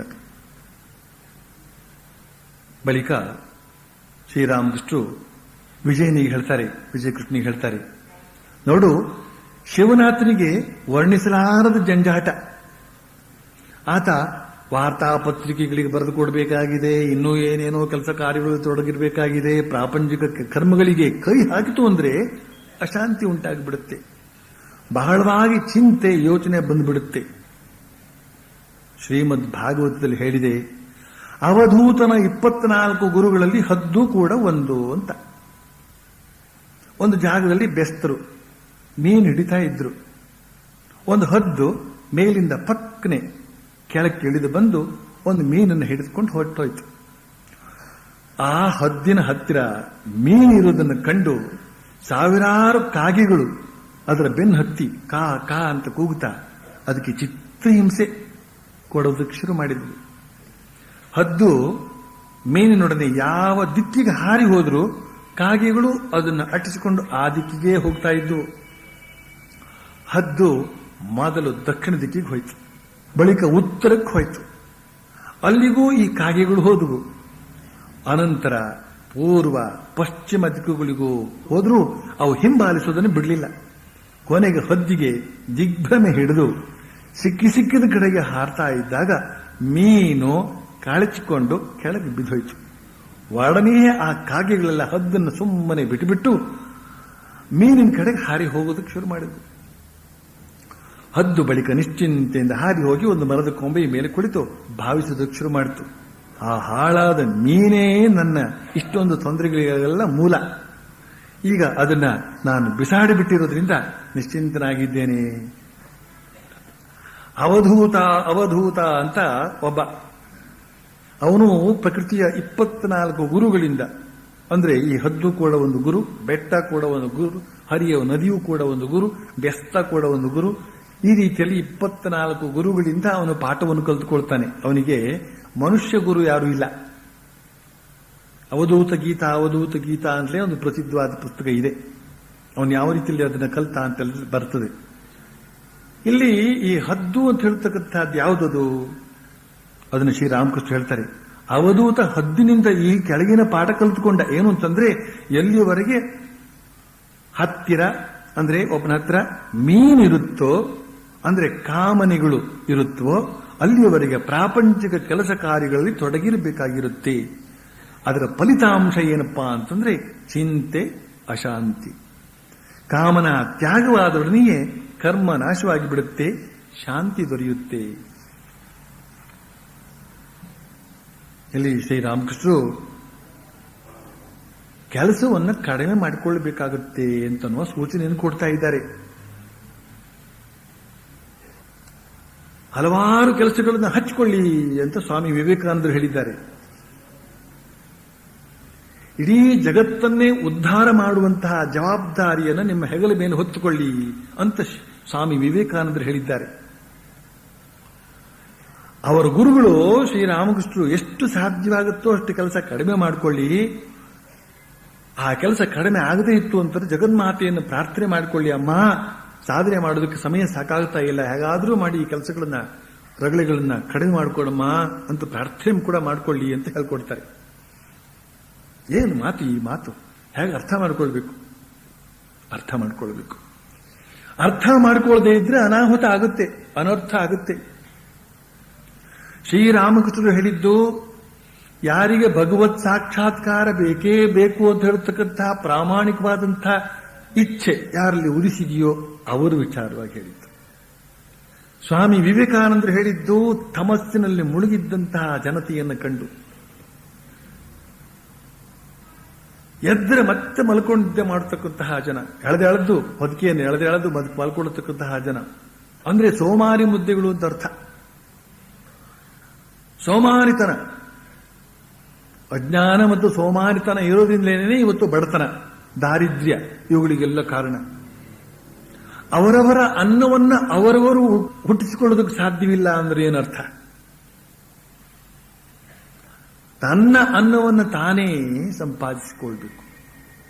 ತನ್ನ ಅನ್ನವನ್ನೇ ತಾನು ಸಂಪಾದಿಸಿಕೊಳ್ಳದವನು ಇನ್ನು ಪರಬ್ರಹ್ಮವನ್ನು ಸಂಪಾದನೆ ಮಾಡಿಕೊಳ್ಳೋಕೆ ಸಾಧ್ಯ ಉಂಟೆ ಅನ್ನುವ ಪ್ರಶ್ನೆ ಎಲ್ಲ ಹೇಳುತ್ತೆ. ಅಂದ್ರೆ ತನ್ನ ಅನ್ನವನ್ನು ಸಂಪಾದಿಸಿಕೊಳ್ಳಲಾರದವನು ಶತದಡ್ಡ ಅಂತ ಅರ್ಥ, ಅಂದ್ರೆ ಶತ ಸೋಮಾರಿ ಅಂತ ಅರ್ಥ. ಈ ಸೋಮಾರಿತನ ಅಂತ ಹೇಳ್ತಕ್ಕಂಥದ್ದು, ಈ ಬಗೆಯ ತಮೋ ಗುಣ ಅಂತ ಹೇಳ್ತಕ್ಕಂಥದ್ದು ನಮ್ಮ ವ್ಯಕ್ತಿ ನಾಶವನ್ನು ಮಾಡ್ತಾ ಇದೆ. ಆದ್ರಿಂದ ಸ್ವಾಮಿ ವಿವೇಕಾನಂದರು ಹೇಳ್ತಾರೆ, ಜಗತ್ತನ್ನು ಉದ್ಧರಿಸುವಂತಹ ಕಾರ್ಯವನ್ನ ಜವಾಬ್ದಾರಿಯನ್ನು ಹೊತ್ತುಕೊಳ್ಳಿ. ತನ್ನ ಮೂಲಕ ನಿಮ್ಮಲ್ಲಿ ತಮೋಗುಣ ನಾಶವಾಗಿ ರಜೋಗುಣ ಜಾಗೃತವಾಗಿ ಅದು ಕೂಡ ಉದಾತ್ತೀಕರಿಸಲ್ಪಟ್ಟು ಸತ್ವಗುಣಕ್ಕೆ ಏರಿ ನೀವು ಭಗವತ್ ಸಾಕ್ಷಾತ್ಕಾರಕ್ಕೆ ಬೇಕಾದಂತಹ ಬ್ರಾಹ್ಮಣತ್ವವನ್ನು ಪಡಿತೀರಿ ಅಂತ, ನೀತಿ ಬ್ರಾಹ್ಮಣತ್ವವನ್ನು ಪಡಿತೀರಿ ಅಂತ. ಜಾತಿ ಬ್ರಾಹ್ಮಣತ್ವ ಅಲ್ಲ, ನೀತಿ ಬ್ರಾಹ್ಮಣತ್ವವನ್ನು ಪಡಿತೀರಿ ಅಂತ. ಅಂತಹ ಒಂದು ವಿವೇಕ ಸಂಪನ್ನವಾದ ವ್ಯಕ್ತಿತ್ವ ನಿಮ್ಮಲ್ಲಿ ಜಾಗೃತವಾಗುತ್ತೆ. ಅದಕ್ಕೋಸ್ಕರ ಹೋರಾಡಿ ದುಡಿಯಿರಿ, ಹೋರಾಡಿ ದುಡಿಯಿರಿ, ಹೋರಾಡಿ ದುಡಿಯಿರಿ, ಮುಂದೆ ಮುಂದೆ ಹೋಗಿ. ಇಂತಿಂತ ಮಾತುಗಳೆಲ್ಲ ಉತ್ತಿಷ್ಠತ ಜಾಗೃತ ಪ್ರಾಪ್ಯವರ ನಿಬೋಧತ, ಉತ್ತಿಷ್ಠತ ಜಾಗೃತ ಅಂತ ಹೇಳ್ತಕ್ಕಂಥ ಮಾತನ್ನ ಮತ್ತೆ ಮತ್ತೆ ಪ್ರತಿಧ್ವನಿಸ್ತಾರೆ ಸ್ವಾಮಿ ವಿವೇಕಾನಂದ. ಕಾರಣ ಅದು. ಆದರೆ ಅದೆಲ್ಲ ಮಾಡಿ ಆದ್ಮೇಲೆ ಶ್ರೀರಾಮಕೃಷ್ಣ ಹೇಳಿದ ಮಾತಿಗೆ ಬರಬೇಕಾಗುತ್ತೆ. ಅಂದ್ರೆ ಏನರ್ಥ? ಕೆಲಸ ಕಾರ್ಯಗಳನ್ನ ಕಡಿಮೆ ಮಾಡಿಕೊಳ್ಬೇಕಾಗುತ್ತೆ ಅಂತ ಅರ್ಥ. ಈ ಸಂಬಂಧವಾಗಿ ನಾನೊಂದು ತಮಾಷೆ ಮಾಡೋದುಂಟು. ಈ ಕೆಲಸ ಕಾರ್ಯಗಳಿಂದ ನಿವೃತ್ತಿಯನ್ನ ನಮ್ಮ ಸರ್ಕಾರವಾದರೂ ಒದಗಿಸಿಕೊಡುತ್ತೆ, ಆದರೆ ಮನುಷ್ಯ ತನಗೆ ಬೇಕಾದಂತಹ ನಿವೃತ್ತಿಯನ್ನು ತಾನು ಮಾಡಿಕೊಳ್ಳೋದಿಲ್ಲ ಅಂತ. ಸರ್ಕಾರವೂ ಕೂಡ ಪ್ರತಿಯೊಬ್ಬರನ್ನು ಕೂಡ ಒತ್ತಾಯಪೂರ್ವಕವಾಗಿ ವಾನಪ್ರಸ್ಥಾಶ್ರಮಕ್ಕೆ ಕಳಿಸ್ತಾ ಇರುತ್ತೆ. ಹೋಗಿ ಇನ್ಮೇಲೆ ನೀವು ಅಲ್ಲಿತ್ಕೊಂಡು ಧ್ಯಾನ ಜಪ ಮಾಡ್ಕೊಂಡಿರಿ ಅಂದ್ರೆ ಅದು ಹೇಳೋದಿಲ್ಲ ಅವ್ರ ಹತ್ರ, ಅದರ ಅರ್ಥ ಅದೇನೆ. ಆದ್ರೆ ಇವರು 30-40 ವರ್ಷ ಕೆಲಸದಲ್ಲಿ ಮಾಡಿ ಗಾಣದಿತ್ತಿನಾಗಿ ಸುತ್ತಿ ಸುತ್ತಿ ಸುತ್ತಿ ಸುತ್ತಿ ಅಭ್ಯಾಸವಾಗಿದೆ. ಈಗ ಹೊರಗಡೆ ಬಂದ ಮೇಲೆ ಕೂಡ ಇನ್ನೆಲ್ಲ ಸುತ್ತೋದು ಅಂತ ಆಲೋಚನೆ ಮಾಡ್ತಾ ಇರ್ತಾರೆ. ಆ ಕೆಲಸ ಕಾರ್ಯಗಳಿಂದ ಬಿಡುಗಡೆ ಮಾಡಿಕೊಂಡು ಭಗವದ್ ಧ್ಯಾನವನ್ನು ಮಾಡಿ ಆ ಭಗವದ್ ಭಾವ ಅಂತ ಹೇಳ್ತಕ್ಕಂಥ ಇದರ ಮೂಲಕ ದೊರೆಯತಕ್ಕಂಥ ಅಮೃತವನ್ನ ಅನುಭವಿಸಬೇಕು ಅಂತ ಹೇಳ್ತಕ್ಕಂಥ ವಿವೇಕ ಅವನಲ್ಲಿ ಕೊನೆಗೂ ಬಂದಿರೋದಿಲ್ಲ. ಗಡ್ಡ ಮೀಸೆ ಹಣ್ಣಾದರೂ ಕೂಡ ಬುದ್ಧಿ ಮಾತ್ರ ಬಂದಿರೋದಿಲ್ಲ. ಅದಕ್ಕೋಸ್ಕರ ಸ್ವಾಮಿ ವಿವೇಕಾನಂದರು ಹೇಳ್ತಾರೆ, ಮೋಸ್ಟ್ ಹ್ಯಾಚಡ್ ಬೇಬೀಸ್ ಅಂತ, ಮೀಸೆ ಹೊತ್ತ ಮಕ್ಕಳು ಅಂತ. ಶ್ರೀರಾಮಕೃಷ್ಣರು ಇದನ್ನ ಮತ್ತೆ ಮತ್ತೆ ಹೇಳ್ತಾರೆ. ಈ ಮನುಷ್ಯ ಜೀವನದ ಗುರಿ ಅಂತ ಹೇಳ್ತಕ್ಕಂಥ ಅದು ಕೇವಲ ಬಾಕಿ ಉಳಿದಂತಹ ಪ್ರಾಣಿ ಪಕ್ಷಿಗಳಂತೆ ಆಹಾರ ನಿದ್ರಾದಿಗಳಲ್ಲಿ ತೊಡಗತಕ್ಕಂತಹದ್ದಲ್ಲ, ಅಂತರಂಗದಲ್ಲೇ ಇರತಕ್ಕಂತಹ ಆನಂದವನ್ನು ಅನುಭವಿಸುವಂತಹದ್ದು, ಮಾವಿನ ಹಣ್ಣು ತಿನ್ನುವಂತಹದ್ದು ಅಂತ. ಶ್ರೀರಾಮಕೃಷ್ಣ ಹೇಳಿದ್ದಾರೆ ಮಾವಿನ ಹಣ್ಣು ತಿನ್ನುವಂತಹದ್ದು, ಈಗ ಮಾವಿನ ಹಣ್ಣಿನ ಕಾಲ, ಅದರಿಂದ ಹೊಡೆಯೋಣ ಅಂತ. ಭಗವದ್ ಆನಂದ ಅಂತ ಹೇಳ್ತಕ್ಕಂತಹ ಮಾವಿನ ಹಣ್ಣನ್ನ, ಆತ್ಮಾನಂದ ಅಂತ ಹೇಳ್ತಕ್ಕಂತಹ ಮಾವಿನ ಹಣ್ಣನ್ನು ನಾವು ಮೆಲಗಬೇಕು. ಇದಕ್ಕೆ ಬೇಕಾದಂತಹ ತಯಾರಿ ಜೀವನದುದ್ದಕ್ಕೂ ಆಗಬೇಕು. ಅದಕ್ಕೋಸ್ಕರವೇ ನಮ್ಮಲ್ಲಿ ಬ್ರಾಹ್ಮಣ, ಕ್ಷತ್ರಿಯ, ವೈಶ್ಯ, ಶೂದ್ರ, ಬ್ರಹ್ಮಚರ್ಯಾಶ್ರಮ, ಗೃಹಸ್ಥಾಶ್ರಮ, ವಾನಪ್ರಸ್ಥಾಶ್ರಮ, ಸನ್ಯಾಸಾಶ್ರಮ, ಈ ಎಲ್ಲ ವರ್ಗೀಕರಣಗಳು ಕೂಡ ಒಂದೊಂದು ಸಂಸ್ಥೆ. ಕೇವಲ ಜಾತಿ ಭೇದವನ್ನು ತಂದೊಡ್ಡುವುದಕ್ಕೋಸ್ಕರ ಇದನ್ನು ಮಾಡಿದ್ದಲ್ಲ. ಇದು ಆಯಾಯ ಕ್ಷೇತ್ರದಲ್ಲಿ ಇದ್ದುಕೊಂಡು ತನ್ನ ವ್ಯಕ್ತಿತ್ವವನ್ನು ಅದಕ್ಕೆ ಸಂಬಂಧಪಟ್ಟಂತಹ ನೀತಿ ನಿಯಮಗಳನ್ನು ಅನುಸರಿಸುವುದರ ಮೂಲಕ ತನ್ನ ವ್ಯಕ್ತಿ ನಿರ್ಮಾಣವನ್ನು ಮಾಡಿಕೊಂಡು ಮುಂದಿನ ವ್ಯಕ್ತಿತ್ವಕ್ಕೆ ಬೇಕಾದಂತಹ ಅರ್ಹತೆಯನ್ನು ತನ್ನ ಮೂಲಕ ಹೆಚ್ಚಿಸಿಕೊಳ್ಳಬೇಕು. ಕೊನೆಗೆ ಭಗವತ್ ಸಾಕ್ಷಾತ್ಕಾರಕ್ಕೆ ಬೇಕಾದಂತಹ ಅರ್ಹತೆಯನ್ನು ಕೂಡ ಕ್ರಮಾಗತವಾಗಿ ಹೀಗೆ ಹೆಚ್ಚಿಸಿಕೊಳ್ಳಬೇಕು ಅಂತನ್ನುವ ದೃಷ್ಟಿಯಿಂದ ಇಂತಿಂತಹ ಸಂಸ್ಥೆಗಳನ್ನ ಅದು ನಿರ್ಮಾಣ ಮಾಡಿಕೊಟ್ಟಿದೆ. ಈ ಬ್ರಾಹ್ಮಣ, ಕ್ಷತ್ರಿಯ, ವೈಶ್ಯ, ಶೂದ್ರ ಅಂತ ಹೇಳ್ತಕ್ಕಂಥದ್ದೇ ಆಗಲಿ, ಬ್ರಹ್ಮಚರ್ಯ ಆಶ್ರಮ, ಗೃಹಸ್ಥಾಶ್ರಮ, ಆಮೇಲೆ ವಾನಪ್ರಸ್ಥಾಶ್ರಮ, ಸನ್ಯಾಸಾಶ್ರಮಗಳಾಗ್ತಕ್ಕಂಥ ಇವುಗಳೆಲ್ಲ ಒಂದೊಂದು ಸಂಸ್ಥೆ, ಒಂದೊಂದು ವಿದ್ಯಾಸಂಸ್ಥೆ. ಅಲ್ಲಿ ಅವನು ಕಲಿತಕ್ಕಂತಹದ್ದು ಬಹಳಷ್ಟು ಇದೆ. ಇವತ್ತು ಬ್ರಹ್ಮಚಾರಿಗಳು ಅಂದ್ರೆ ಶಾಲೆಗೆ ಹೋಗಿ ಬರ್ತಕ್ಕಂಥವ್ರು, ಶಾಲಾ ಕಾಲೇಜಿಗೆ ಹೋಗಿ ಬರ್ತಕ್ಕಂಥವ್ರು. ಅವರು ಬ್ರಹ್ಮಚರ್ಯ ಆಶ್ರಮದ ಯಾವ ನಿಯಮಾವಳಿಗಳನ್ನು ಅನುಸರಿಸ್ತಾ ಇದ್ದಾರೆ? ಹೆಣ್ಣು ಹುಡುಗಿಯರು ಗಂಡು ಹುಡುಗರ ಹಿಂದೆ ಕೂಡ ಹೋಗುವಂತಷ್ಟರ ಮಟ್ಟಿಗೆ ಎಲ್ಲ ಮುಂದುವರೆದಿದೆ ಅಂತ ಇದೆ. ಮುಂದುವರೆದು ಅಂತಂದ್ರೆ ಇವರೇ ಪ್ರಗತಿಯಾದದ್ದು ಅಂತ ಹೇಳಿದ್ರೆ ಈಗ ಇದೇನೆ. ಯಾವುದೇ ಬಗೆಯ ಲಂಗು ಲಗಾಮು ಇಲ್ಲದೇನೇನೆ ಜೀವನವನ್ನು ನಡೆಸುವಂತಹ ಈ ಸ್ಥಿತಿ ಯಾವ ಒಂದು ಸಂಸ್ಥೆಯನ್ನು ಪ್ರತಿನಿಧಿಸುತ್ತದೆ ಅಥವಾ ಯಾವ ಒಂದು ಸ್ಥಿತಿಯನ್ನ ಅದು ಸೂಚಿಸುತ್ತೆ? ಇವುಗಳನ್ನೆಲ್ಲ ನಾವು ಗಮನಿಸಿದಾಗ ಈ ಬ್ರಹ್ಮಚರ್ಯಾಶ್ರಮ, ಗಾರಸ್ಥಾಶ್ರಮ, ವಾನಪ್ರಸ್ಥಾಶ್ರಮ, ಸನ್ಯಾಸಾಶ್ರಮ ಇವುಗಳೆಲ್ಲರೂ ಕೂಡ ಅವರವರ ಸ್ಥಾನದಲ್ಲಿ ಅವರವರ ಕರ್ಮ ಧರ್ಮಗಳಿಗೆ ಅನುಸಾರವಾಗಿ ಇರುವಂತಹದ್ದನ್ನು ಕಲಿತುಕೊಳ್ಳದೆ ಇರುವುದರಿಂದಲೇನೆ ಇವತ್ತು ದೇಶದಲ್ಲಿ ಎಲ್ಲ ಬಗೆಯ ಅವ್ಯವಸ್ಥೆಗಳಿಗೆ ಕಾರಣವಾಗಿದೆ. ಅವರವರ ಧರ್ಮವನ್ನ ಸ್ವಧರ್ಮೇ ನಿಧನಂ ಶ್ರೇಯ, ಅವರವರ ಧರ್ಮವನ್ನು ಅವರವರು ಪರಿಪಾಲಿಸಿಕೊಂಡು ಹೋಗಬೇಕಾದ್ರೆ ಮೊದಲು ಅವರ ಧರ್ಮದ ಲಕ್ಷಣಗಳೇನು, ಸ್ವರೂಪ ಏನು ಅಂತ ಅನ್ನೋದನ್ನು ತಿಳ್ಕೊಳ್ಬೇಕಲ್ಲ. ಹೇಳಿಕೊಡುವವರು ಯಾರಿದ್ದಾರೆ, ಓದಿಕೊಳ್ಳುವವರು ಯಾರಿದ್ದಾರೆ, ಓದಿಕೊಂಡು ಅರ್ಥ ಆಗುವವರು ಎಷ್ಟು ಜನ ಇದ್ದಾರೆ. ಹೀಗಿರುವಾಗ ಧರ್ಮಾಚರಣೆ ಅಂತ ಹೇಳ್ತಕ್ಕಂಥದ್ದು ಅವರವರ ಕ್ಷೇತ್ರದಲ್ಲಿ ಆಯಾಯ ಕ್ಷೇತ್ರಗಳಲ್ಲಿ ಹೇಗೆ ನಡೆಯೋದಕ್ಕೆ ಸಾಧ್ಯ ಅಂತನೋ ಪ್ರಶ್ನೆಗಳೆಲ್ಲ ಬರುತ್ತವೆ.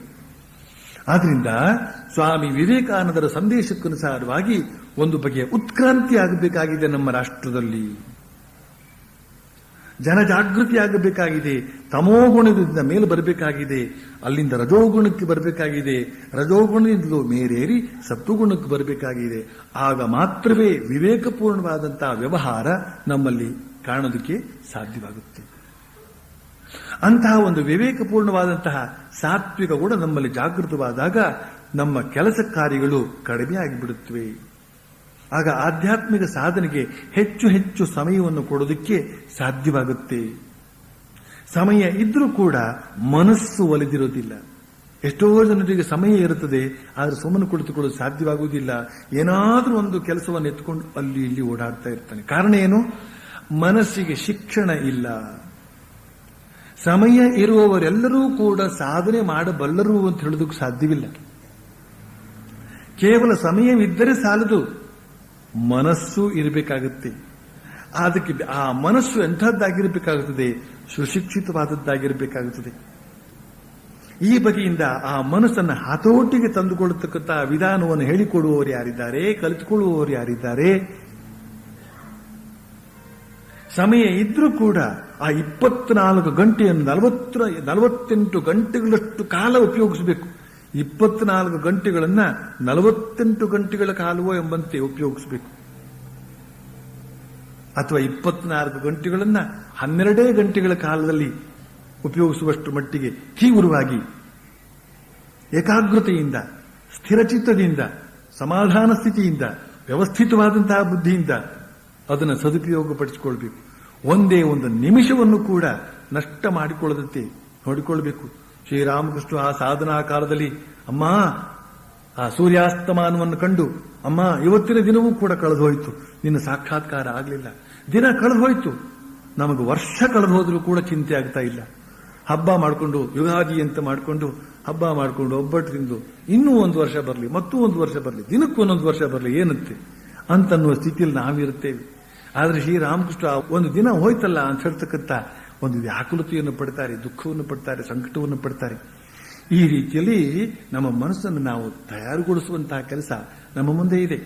ಇದು ಹದಗೆಟ್ಟಂತಹ ಮನಸ್ಸು, ಹದಗೆಟ್ಟ ಮಕ್ಕಳಂತೆ ಅಥವಾ ತುಂಟ ಮಕ್ಕಳಂತೆ ಅಥವಾ ಕೋಡಗದಂತೆ ಅಥವಾ ಮದಭರಿತವಾದಂತಹ ಆನೆಯಂತೆ ನಮ್ಮ ಮನಸ್ಸು ಕೆಲಸ ಮಾಡ್ತಾ ಇರುವ ಸಂದರ್ಭದಲ್ಲಿ ಅವುಗಳನ್ನು ಹತೋಟಿಯಲ್ಲಿಟ್ಟುಕೊಂಡು ಭಗವಂತನ ಸಾಕ್ಷಾತ್ಕಾರಕ್ಕಾಗಿ ಆ ಶಕ್ತಿಯನ್ನ, ಸಮಯವನ್ನ ವಿನಿಯೋಗಿಸುವುದು ಹೇಗೆ ಅಂತನ್ನುವ ಪ್ರಶ್ನೆ ನಮ್ಮ ಮುಂದೆಲ್ಲ ನಿಲ್ಲುತ್ತೆ.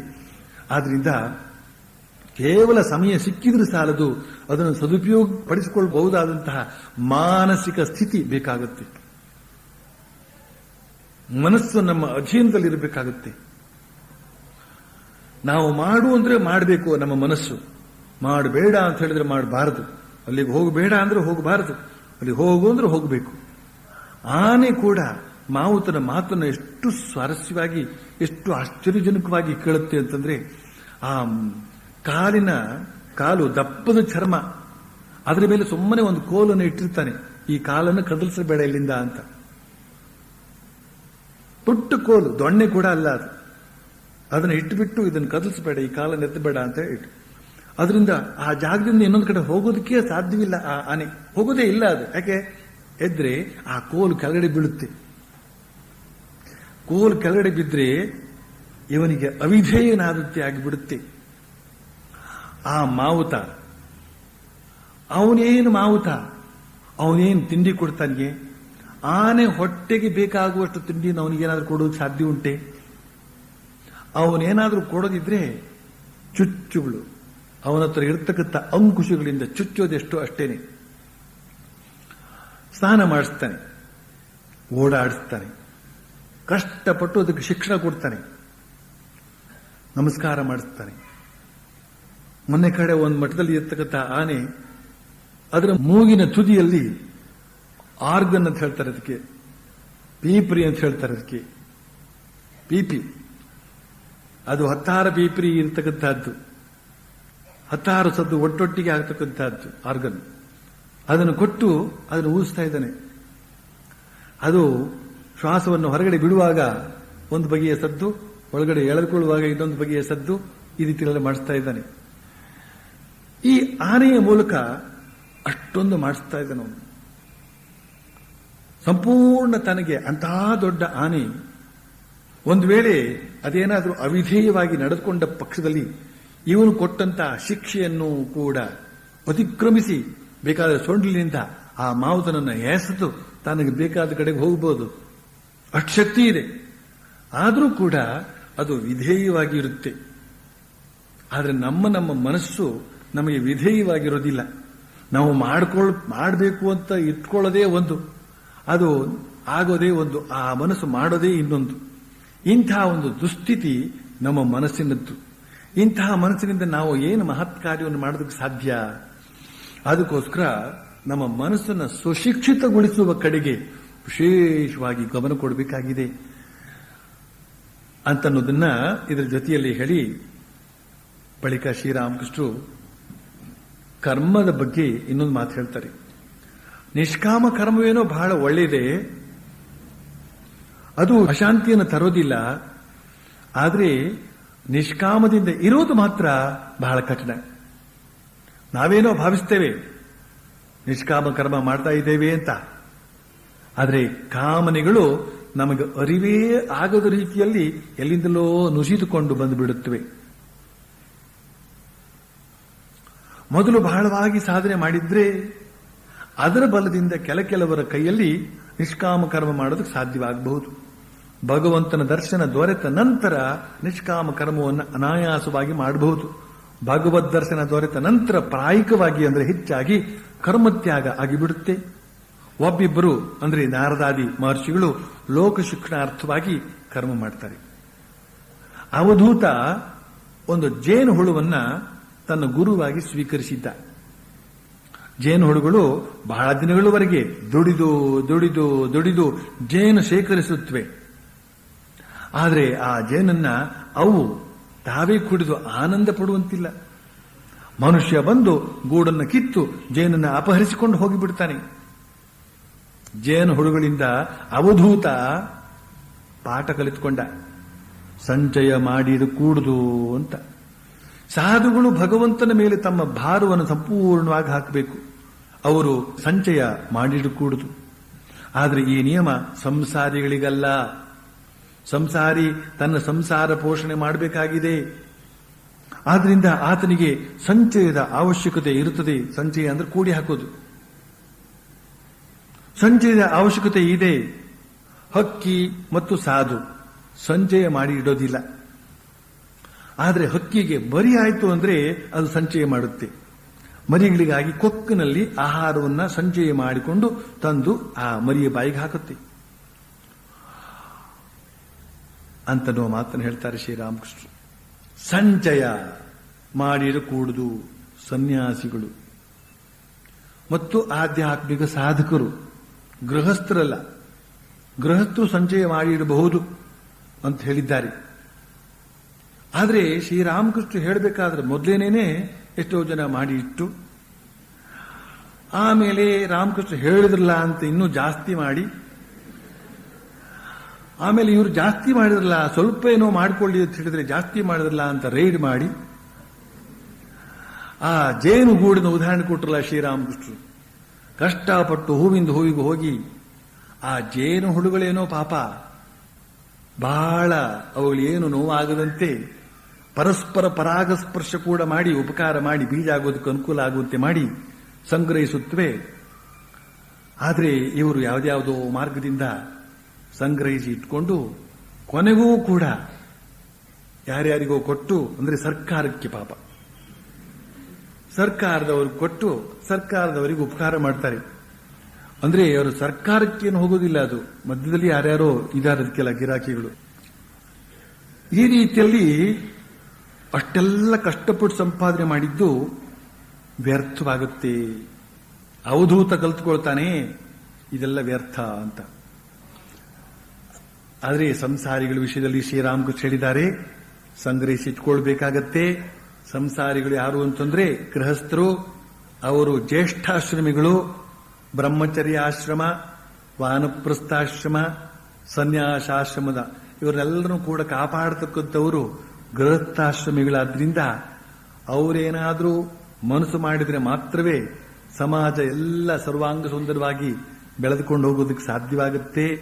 ಆದ್ರಿಂದ ಕೆಲವರಾದರೂ ಕೂಡಿಟ್ಟಿರಬೇಕಾಗುತ್ತೆ. ಮತ್ತೆ ಮಠಗಳು ಕೂಡ ಇವತ್ತು ಬ್ಯಾಂಕ್ನಲ್ಲಿ ಹಣವನ್ನು ಇಟ್ಕೊಂಡಿರಬೇಕಾಗುತ್ತೆ, ಅವರು ಕೂಡ ಕೂಡಿಟ್ಕೊಂಡಿರಬೇಕಾಗುತ್ತೆ. ಸನ್ಯಾಸಿಗಳು ಕೂಡಿಟ್ಕೊಳ್ಬಾರ್ದು ಅಂತ ಹೇಳಿದ್ರು ಕೂಡ ಮಠವನ್ನು ಕಟ್ಟಿಕೊಂಡು ಕೂಡಲೇ ಕೂಡಿಟ್ಕೊಳ್ಬೇಕಾಗತ್ತೆ. ಇಲ್ಲದೆ ಹೋದ್ರೆ ಪದೇ ಪದೇ ಭಿಕ್ಷೆ ಎತ್ಕೊಂಡು ಬಂದು ಕಾರ್ಯ ಮಾಡಬೇಕಾಗತ್ತೆ ಅಂತ ಹೇಳಿ ಇಂದಿನ ಉಪನ್ಯಾಸವನ್ನು ಮುಗಿಸ್ತೇನೆ. ಮುಂದಿನದನ್ನ ಶ್ರೀರಾಮಕೃಷ್ಣ ಕೃಪೆಯಿಂದ ಮುಂದಿನ ಶನಿವಾರ ಮುಂದುವರಿಸ್ತೇನೆ. ಓಂ ಪ್ರಿಯತಾಂ ಪುಂಡರೀಕಾಕ್ಷಃ ಸರ್ವಯಜ್ಞೇಶ್ವರೋ ಹರಿಃ ತಸ್ಮಿನ್ ಸ್ತುಷ್ಟೇ ಜಗತ್ತುಷ್ಟಂ ಪ್ರೀಣಿತೆ ಪ್ರೀಣಿತಂ ಜಗತ್. ಹರಿ ಓಂ ತತ್ಸತ್.